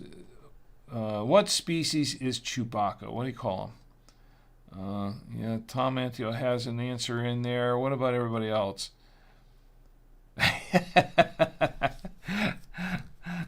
Real action's going on YouTube here. Jaycon says Jar Jar is the real Sith Lord. You know what? I could make that funny, but it's actually there is a real theory out there about that. Yeah, there is a real theory about that.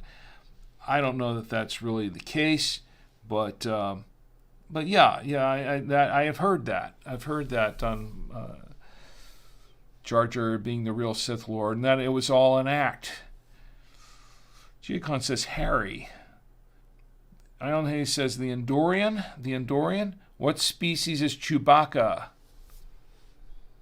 Okay, we got that in. Lena, you want to hazard a guess here? Tom Antio said, well, okay, I'll read that in a second. I want to make sure everybody's got their votes in. Okay, well, let's close this out. She says a Cuban tobacco, or Bigfoot.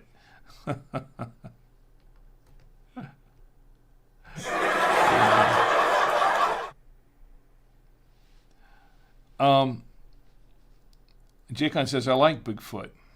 Who doesn't like Bigfoot? Okay, Island Hayes, and who else? Who else got it? Let's see. Okay, Island Hayes and Tom Antio have it. Okay, and the answer is, if I can pull this thing back up here, what happened to my trivia? It's here. Here we go. What species is Chewbacca? A Wookiee. Yes, that's right, a Wookiee. Tom Antio says, or according to Han Solo, a fur ball. That's correct too. Well, more or less. Fur ball. That's what we call our dog. She is kind of a fur ball. Yeah, Island Hayes and Tom Antio got that one right. Let's see. 4. Okay. 4 and J-Con, you're. Yeah. Okay. Well, we're good. We got a prize for everybody. I'm just give everybody a prize, right? We'll do one more. Let's the last one because I got to go through these. I got to burn through these. Here we go. Here you go. What planet was Yoda living on when Luke met him? What planet was Yoda living on when Luke met him in episode 5? Yeah. Anybody know the answer to that one? Okay, let's see. We'll give it a chance. This will be the last one, and then we'll pick some. We'll get some winners. And Ed says Wookie. I just wokey.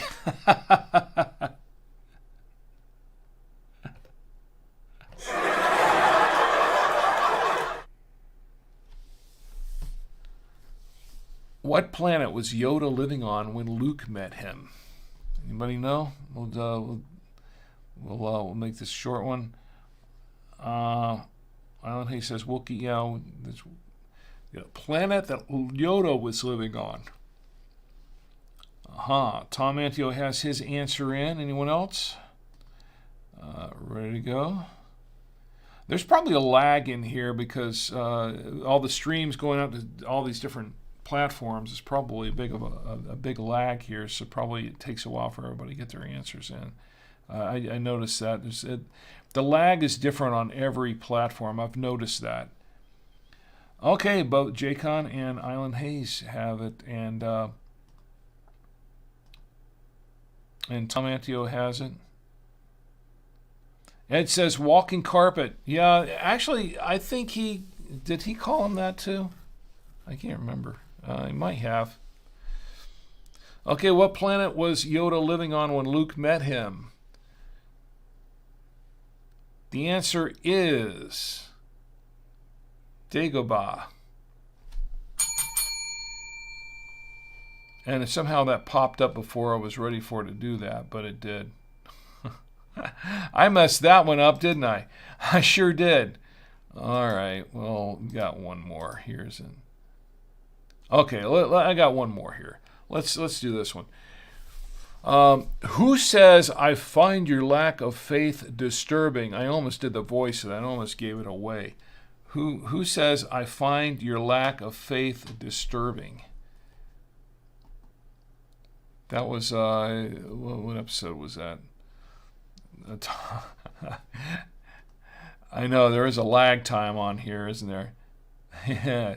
Tom Antio's got an answer here. Anyone else? It's probably the shortest lag on Twitch. Island Hayes and J-Con has it. I think everybody has it there, right? Pretty much. Ed says Dagobah system. Yeah. That's because I kind of accidentally put the answer up before I was ready. Before it was... yeah, this is not the perfect stream, is it? Not even close. When you're doing all your own switching, that's one of the hazards. Okay, so everybody's got their answer in. Who said, this is the last chance, who says, I find your lack of faith disturbing? Okay. Tom Antio says Luke's Papa Bear Darth, and J-Con says Vader, and Island Hayes says Darth Vader, and I think let's see what that is. Is that correct? Yes, Darth Vader. I find your lack of faith disturbing. Okay, then enough of that. Okay, so well, that was a lot of fun, I guess. As best I could do on the trivia time tonight. I'll tell you what, though. I think we've got winners. Everybody was pretty close point-wise. So I'm just going to say everybody's a winner. And I'm going to give everybody gets a choice of some of these. I'll tell you what. I can send a book. I can send one of these books out. Ed, I can send one out to you. And I can send one out to, how about to Lena and just because she's there. And I got a few more. I got 5 copies sitting here.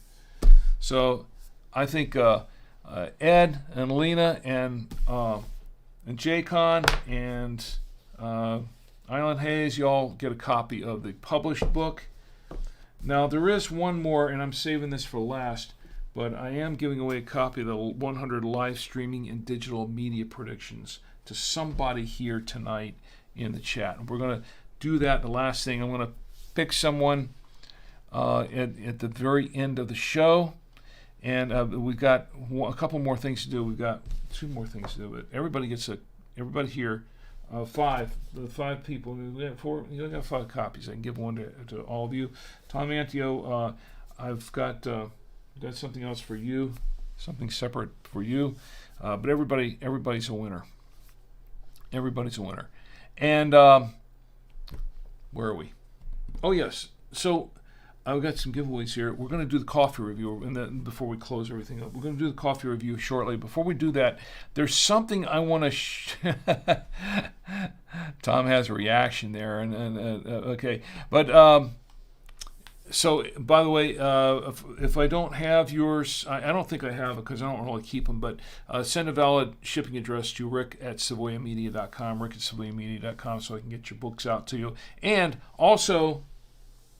Everyone gets their choice of a, well, I don't know if do I have them all up here? I don't think I have them up here.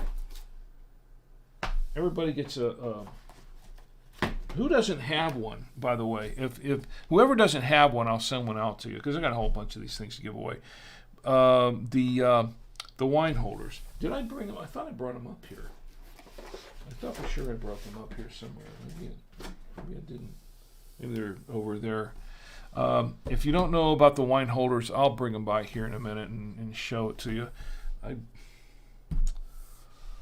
I got something else to show you before we do it. Before we do that, someone was asking me to show a couple of shorts, and I've got some very, very short shorts to show. And I'll show one, let's see, I'll pull one up and I'll show one right now if I can find it again. If I can pull it up. Where's my films? I'll list my films. Okay, that's when that happens. Okay, here we go. So I got some short films here. So here is this is a really, really short one. You better blink. If you blink, you'll miss it. We're going to. That's not it. This is it.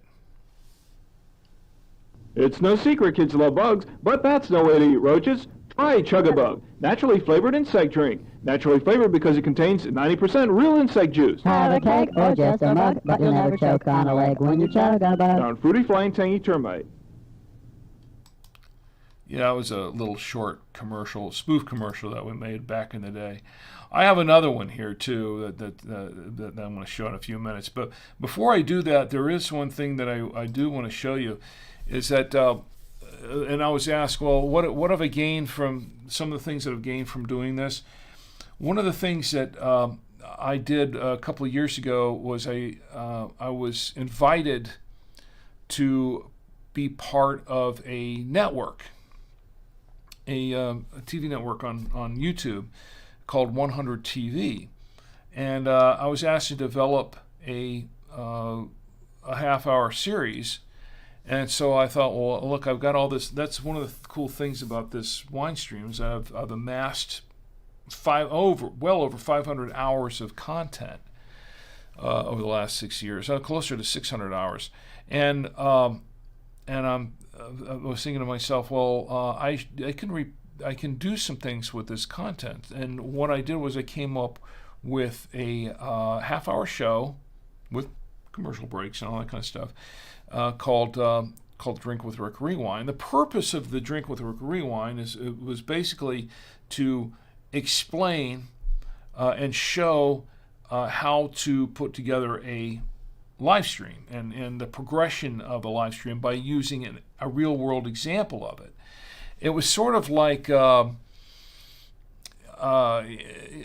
was kind of like a cross between How I Met Your Mother and let's see, kind of one of those shows where you like a Twilight Zone-ish kind of thing. Like I don't mean in the sense of Twilight Zone, but I mean in the sense that there was a host that would introduce all of this and explain things as it went along, like Rod Serling would do at the beginning, or maybe Alfred Hitchcock would do through some of his shows and stuff. But it wasn't that dark. It wasn't dark or anything. It was just explaining how it worked. So I did this, and I've got the original open of the show. There were only 8 episodes of the show produced, and it was well received. The only thing is that this 100 TV network didn't last very long. It lasted for a while, and then it kind of went away. But I still have these episodes that I produce. This was the second episode of the series, just to give you an idea of what this was like. This is a very short clip, but it'll show you what this was all about. This was the Drink with Rick Rewind. It's been a long Monday, but guess what? Now it's happy hour. Sit back, relax, and unwind with a rewind. Drink with Rick Rewind, only on 100 TV.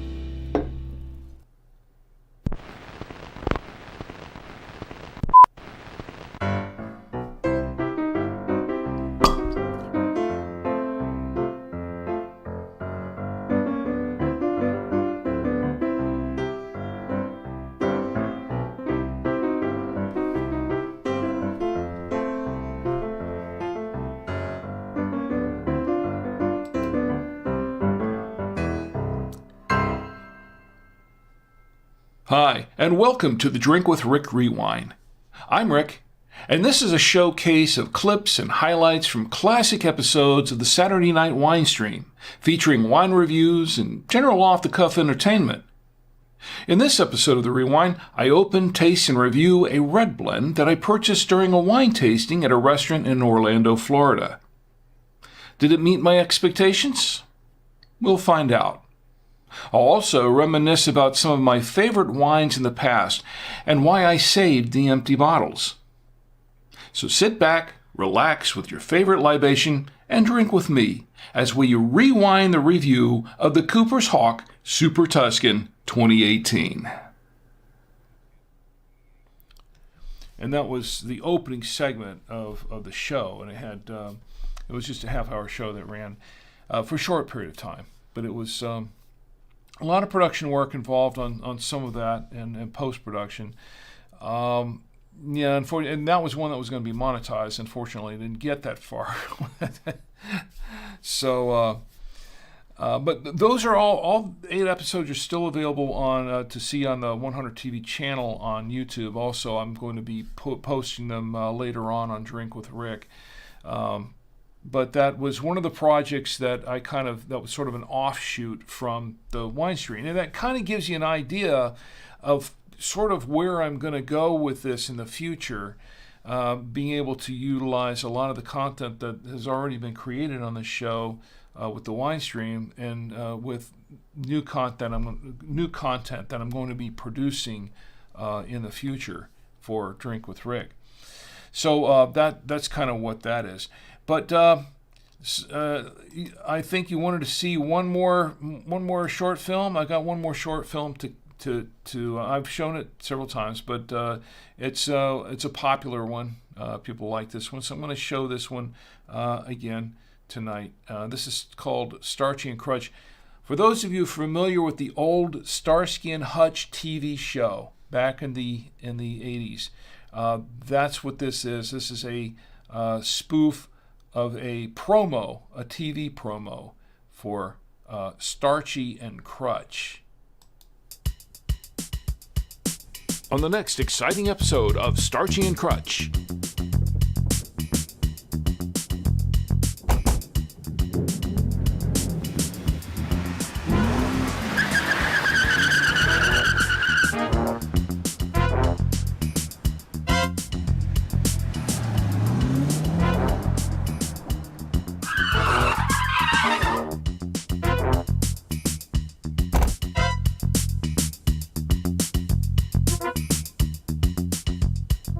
Don't miss the next exciting episode of Starchy and Crutch, tonight on SAV. And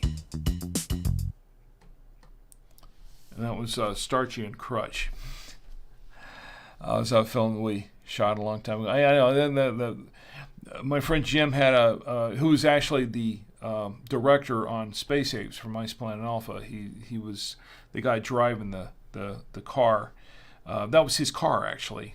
He had a red Charger, 68 Charger. It was such a cool car. Got to drive it before, and it was wow. That was some kind of car. Anyway, so that's Lena says it's a great intro. Thanks for the wine stream, for the rewind. Let's see. Let me check the other chats here, and. Jacon says, you mentioned in that short that you keep the wine bottles. I just imagine behind the camera an entire room filled with empty wine bottles. Actually, no, it's I did. The first 100. Now, if you saw the earlier one of the earlier clips from the early episodes, by the time I got to episode 100, this was kind of a little piece of trivia, useless trivia for everybody here. I had collected the wine bottles, as you saw in the earlier clips, as it progressed, as the wine stream progressed. Every week, I would add the wine bottle from the wine that I drank the previous week, that I reviewed the previous week, to the shelf. And at one point, that shelf held 101 wine bottles. So we got to episode 100 because there was one where I think I reviewed 2 wines or something. And so we had over 100 bottles of wine sitting on that shelf, empty bottles, sitting on the shelf when we got to episode 100. When we got to episode 100, I did a whole montage of all the wines we tasted, 100 wines in 100 seconds, and just went through them all like in a quick montage, which is kind of interesting. But after that was done, after the 100th episode, all those wine bottles went away. I'm glad you asked. That's a good question about that. There's a lot of significance to the wine bottles that are behind me. And by the way, this is not. This is an actual set. All of those wine bottles behind me have been reviewed on the show. And what I did was, after the first 100 episodes, I cleared out all of those 100 wine bottles and only left the ones from the first 18 shows. So the bottles that you have sitting there are the empty bottles are the bottles from the first 18 episodes of the wine stream. And and there's some significance to the other things on here in the back. That some things that maybe you've noticed, maybe you haven't noticed over time watching the wine stream, is that the wines that were upcoming that I was going to review in the coming weeks, they would generally be showcased down here. Except the one that was going to be showcased in the next week or two, and sometimes in the next week or two, it would be sitting here. And sometimes I would maybe save that one or review it for the end of the month or something. But a good deal of the time, lots of times, when you saw the bottle that was sitting here, that was generally going to be the one that was going to be reviewed at the end of the month or the next week. And the others would sit down here. The same thing with the ciders and things. There is one other thing about this. You notice right here tonight, I'm going to let the cat out of the bag on this one. Um, yeah, I'm gonna let the kid out of the bag.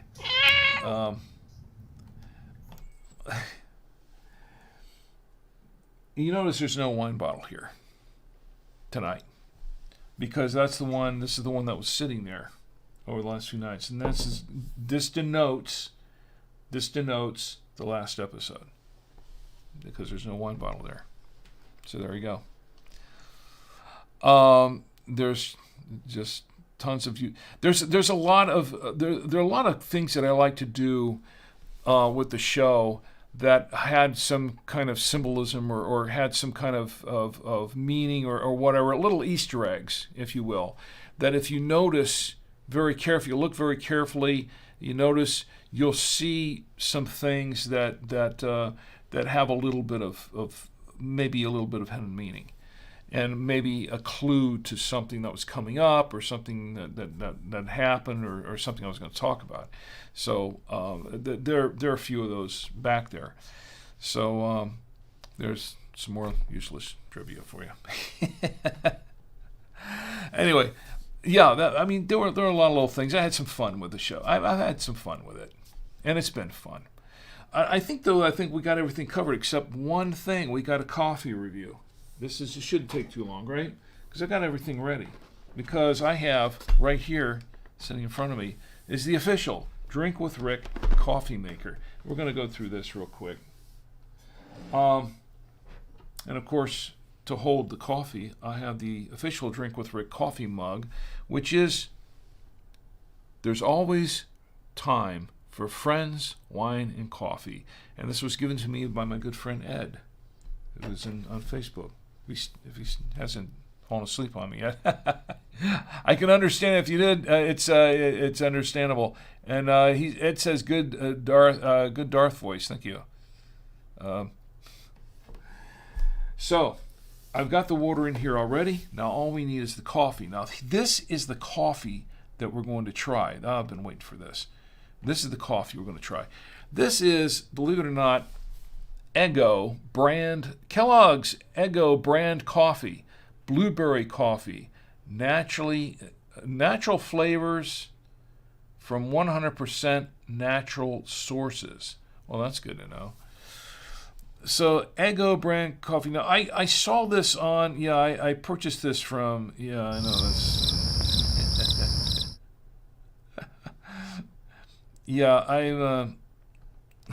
I purchased that from Amazon, and I think I paid $14.95. I think is what I paid for it. I thought I was buying a little box of coffee. That's not what happened. What I did was, I gotta get rid of this lower third for a minute. What I did was, I wound up with, if I can get that out, there you go. What I did was I wound up with this. This is what arrived. I thought I was buying a little box of coffee, like 8-10 pods or something, for $14.95. I thought it was reasonable. Instead, they sent me this thing, this big old box of Eggo coffee. So here's the risk I'm taking. If I like this coffee, it's no big deal. I can drink a box of coffee. Ask my lovely wife Chi. She'll tell you I can drink a box of coffee in very little time. If I don't like it, I'm stuck with this big old box of coffee. So we're going to go ahead and put this in here. And we're going to fire it up here. I'm going to let it brew. It's going to take a minute or two for it to brew. If it brews, what happened here? Okay, now it's brewing. All right. So we're going to let it brew for a few seconds. And let's see what kind of coffee this is going to turn out to be. I'm looking forward to this, and I think it's apropos to end the show and end the stream with a coffee. We've had the wine, we've had the cider. Now we're going to sober up, but not yet. This is a really, really good cider. I hope there's some left the next time I go to Trader Joe's. Let me check chats. Lena Latte says, this looks interesting. I hope so. I hope it's going to be good. I love coffee. Jaycon says, I got to hit the hay. Cheers. Thanks for everything, Rick. And thank you, Jaycon. Thank you for being here. I really, really appreciate it. And don't forget, we got a book coming out to you. I'm going to give away the 100 live streaming digital media predictions book here after we get this coffee done. Then we'll call it a show. So it's because it is getting late. I've gone way over, and that was intentional because this is the last show. I figure if I'm going to do the one more show, I might as well just go all the way and go out with a bang, right? Just do it all. Let's go for broke, because that's about what I am now. So here it comes. The coffee is brewing. I think it's getting there. But while it's brewing, I just want to reiterate one more time. I want to thank everyone for being here. I really could not do this show without you. Couldn't do it without Chi. Couldn't do it without Tom Antio, without CM Cinder, without all of you, and Ed and Lena and with Jaycon and Island Hayes and everyone who's supported me. Too many names to mention. Some of whom who've actually been quietly watching on Facebook, I believe. Just haven't jumped into the chats, but quietly watching. Anita, Betsy, Bubba, Mo, everybody who's been checking it out. Everyone who's been viewing and watching on Twitch, who has not been in the chat, but that's okay. Chair Cooks and Moldy Lunchbox and everyone else. I don't want to miss anybody. Because I do appreciate each and every one of you. And you know what? I think the coffee's about done. And I think it's ready to try. It smells interesting from here. Well, let's give it a little bit of a whiff. And that's the only other book that I did not write. I did not do an official Drink with Rick coffee tasting notebook. I thought about it, and then I said, nah. I think 4 of those are enough. Well, let's get a little bit of a whiff. Okay, now this is interesting.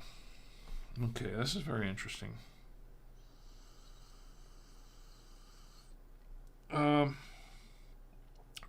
It's supposed to be blueberry, right? That's what it says here. Blueberry, right? Eggo blueberry coffee. Eggo, like an Eggo blueberry Eggo waffle? Maybe a little bit. Maybe, at first I didn't taste any blueberry at all. Maybe right now, maybe just a little bit. It's kind of hot, so you know what I'm going to do? I'm going to take a piece of this ice. That'll water it down, though, won't it? Nah, I don't want to do that. That's going to water it down. Don't want to do that. We've got to taste it in its purest form, right? Whatever that means. Okay. Let me see if it's pretty hot. It's almost too hot. I can't really drink. Speaking of hot, there is one more thing that I did forget to show. Let's show it right now. Let's give it a couple minutes to cool down. But there is one more thing. For those of you who have started the show from the very beginning, you may be aware that for a little while, from time to time, at kind of random times, I would do a cold open. And sometimes just me kind of sitting there and doing some stuff by accident or whatever. Other times it was some intentional little skits. And I did a few of these cold opens. They're very, very short. But I can play, this thing's cooled down so I can taste it. I'm going to play just a few of these cold opens. Because I tell you what, most people who jump into the show in the middle of the show, they never see them. I never show them again. They just show up one time. All of these things have shown one time in just once as a cold open, the beginning of a specific show. So I'm going to show each one of these. Here's the first one.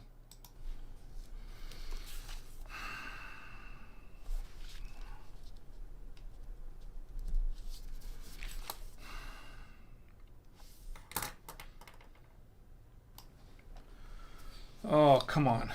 Not again. Bill, what have I told you? Yeah. Give me that. Okay.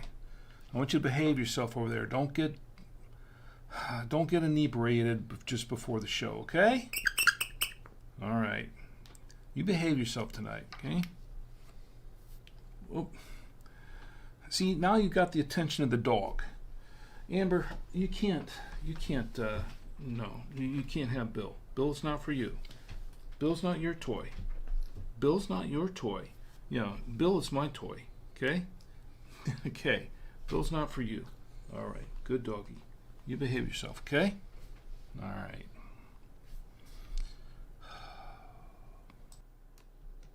Now, that was one of the early cold opens that I did on the show. And I've only played each one of these once. So you're actually, I think most everyone's probably seen them, unless you start with the show every week. You're probably seeing these for the first time. Here's the second one. And now a message from Roadkill Bill.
That was a message from Roadkill Bill. Alan Hayes says, thank you, Rick. Looking forward to the next Savoia adventure. Cheers. Well, cheers right back at you, and I'd do it with this. That's just a little bit still hot, so I got two more really short clips to show you. This is another cold open. This is a follow-up to the one I showed prior.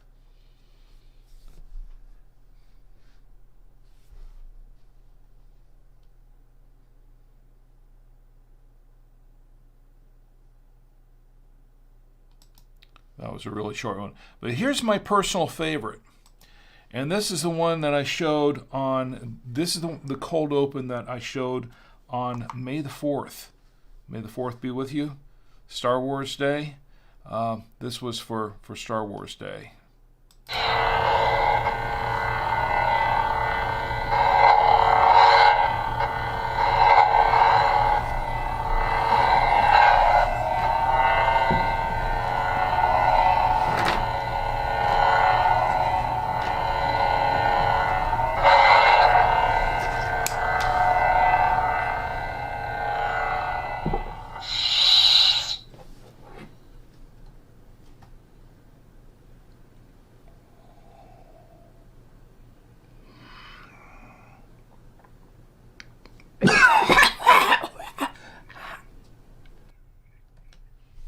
So those were my cold opens. All right, well, let's try this, and then we'll close it out for the night. Let's give it a little taste.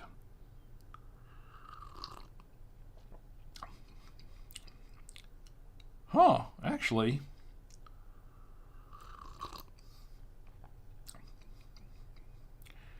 you know what? I'm surprised. I'm actually shocked. I didn't expect much from this coffee, but actually, this coffee, have you ever had a blueberry Eggo? Are you familiar with the Eggo? If you haven't, if you've had the blueberry Eggo waffles, they make the strawberries and the blueberries and the regular ones and the very different flavors. This actually does taste like a blueberry Eggo waffle.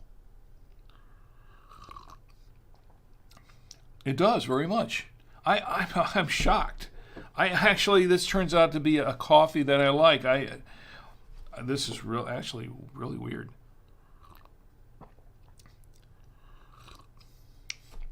So this is nothing like the Mott's coffee. This is nothing like the Mott's coffees at all. So I would have to say, it's a completely different kind of coffee. It is. Wow. I'm. I don't know. I wasn't really expecting that. I wasn't expecting that at all. So overall, I like it. I had another reaction here that I could have used, but I can't find it now. All right. No, really, I was surprised. I really wasn't expecting it to taste like that. I wasn't. I'm shocked, actually. Say, who gets to make the coffee in your house?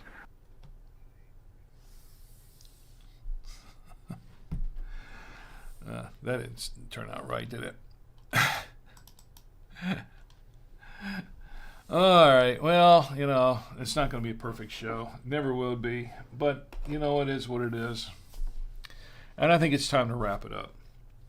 I want to thank everybody once again for being here with me tonight. Jaycon and Island Hayes and Lena and Moldy Lunchbox and Tom Antio and CM Cinder and Chi and Ed and everybody who's been a part of the show for all these years. And Ed says, freeze some coffee into cubes. It cools but doesn't weaken the coffee. Actually, that's not a bad idea. Not a bad idea. I should try that sometime. But once again, I want to thank everybody for being here with me tonight. For a final review, the wine was great. The Da Vinci wine, that was really good. There was a Chianti and strawberry and cherry and a little bit of oak, and it was kind of peppery, and went really well with everything on the plate here. That was it. Really went well with all of that, and the cider. The cider was excellent. I can recommend the cider to everyone. That was really good. The caramel apple crumble, I was really pleasantly impressed with that. A little surprised, not really too surprised, because it's all those crumble ones are pretty good. That one has not disappointed me at all. I'm really surprised with the Eggo coffee. I really wasn't expecting much from that. But the Eggo blueberry coffee is actually pretty decent and tastes like an Eggo blueberry waffle. So overall, not bad at all. So I guess it does it for our last wine stream. I know it's been a long one, but it's been a long one intentionally here because this is the last one and we're going out with a bang.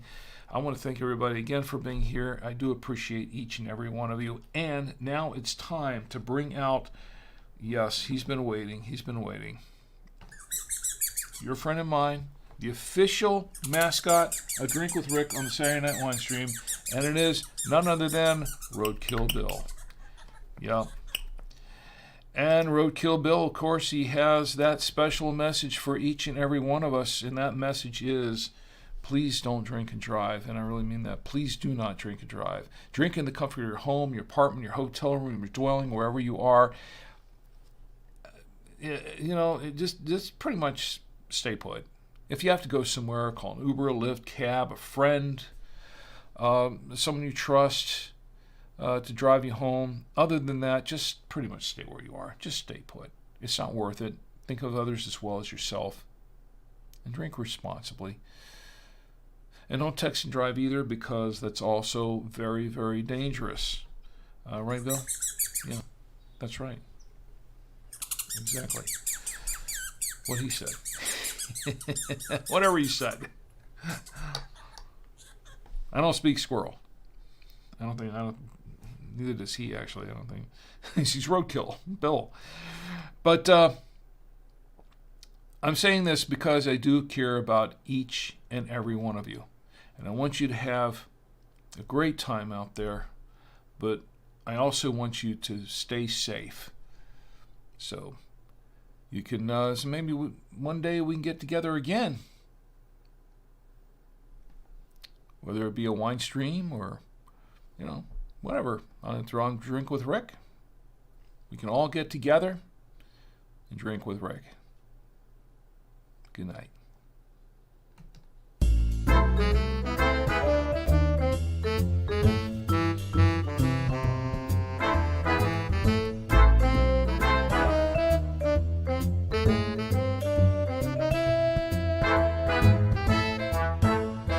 Wait, stop the show. Stop the show. I have one more thing I want to do. I promised that I was going to give away this book, and I'm going to give it away. So I'm going to give this book away to a streamer I know that really, I think she would really appreciate this book, and I'm talking about Lena. So Lena, I want to send you the copy of 100 Live Streaming and Digital Media Predictions by Ross Brand. And I want to thank you once again for being part of the show. Thank you, everyone. Good night.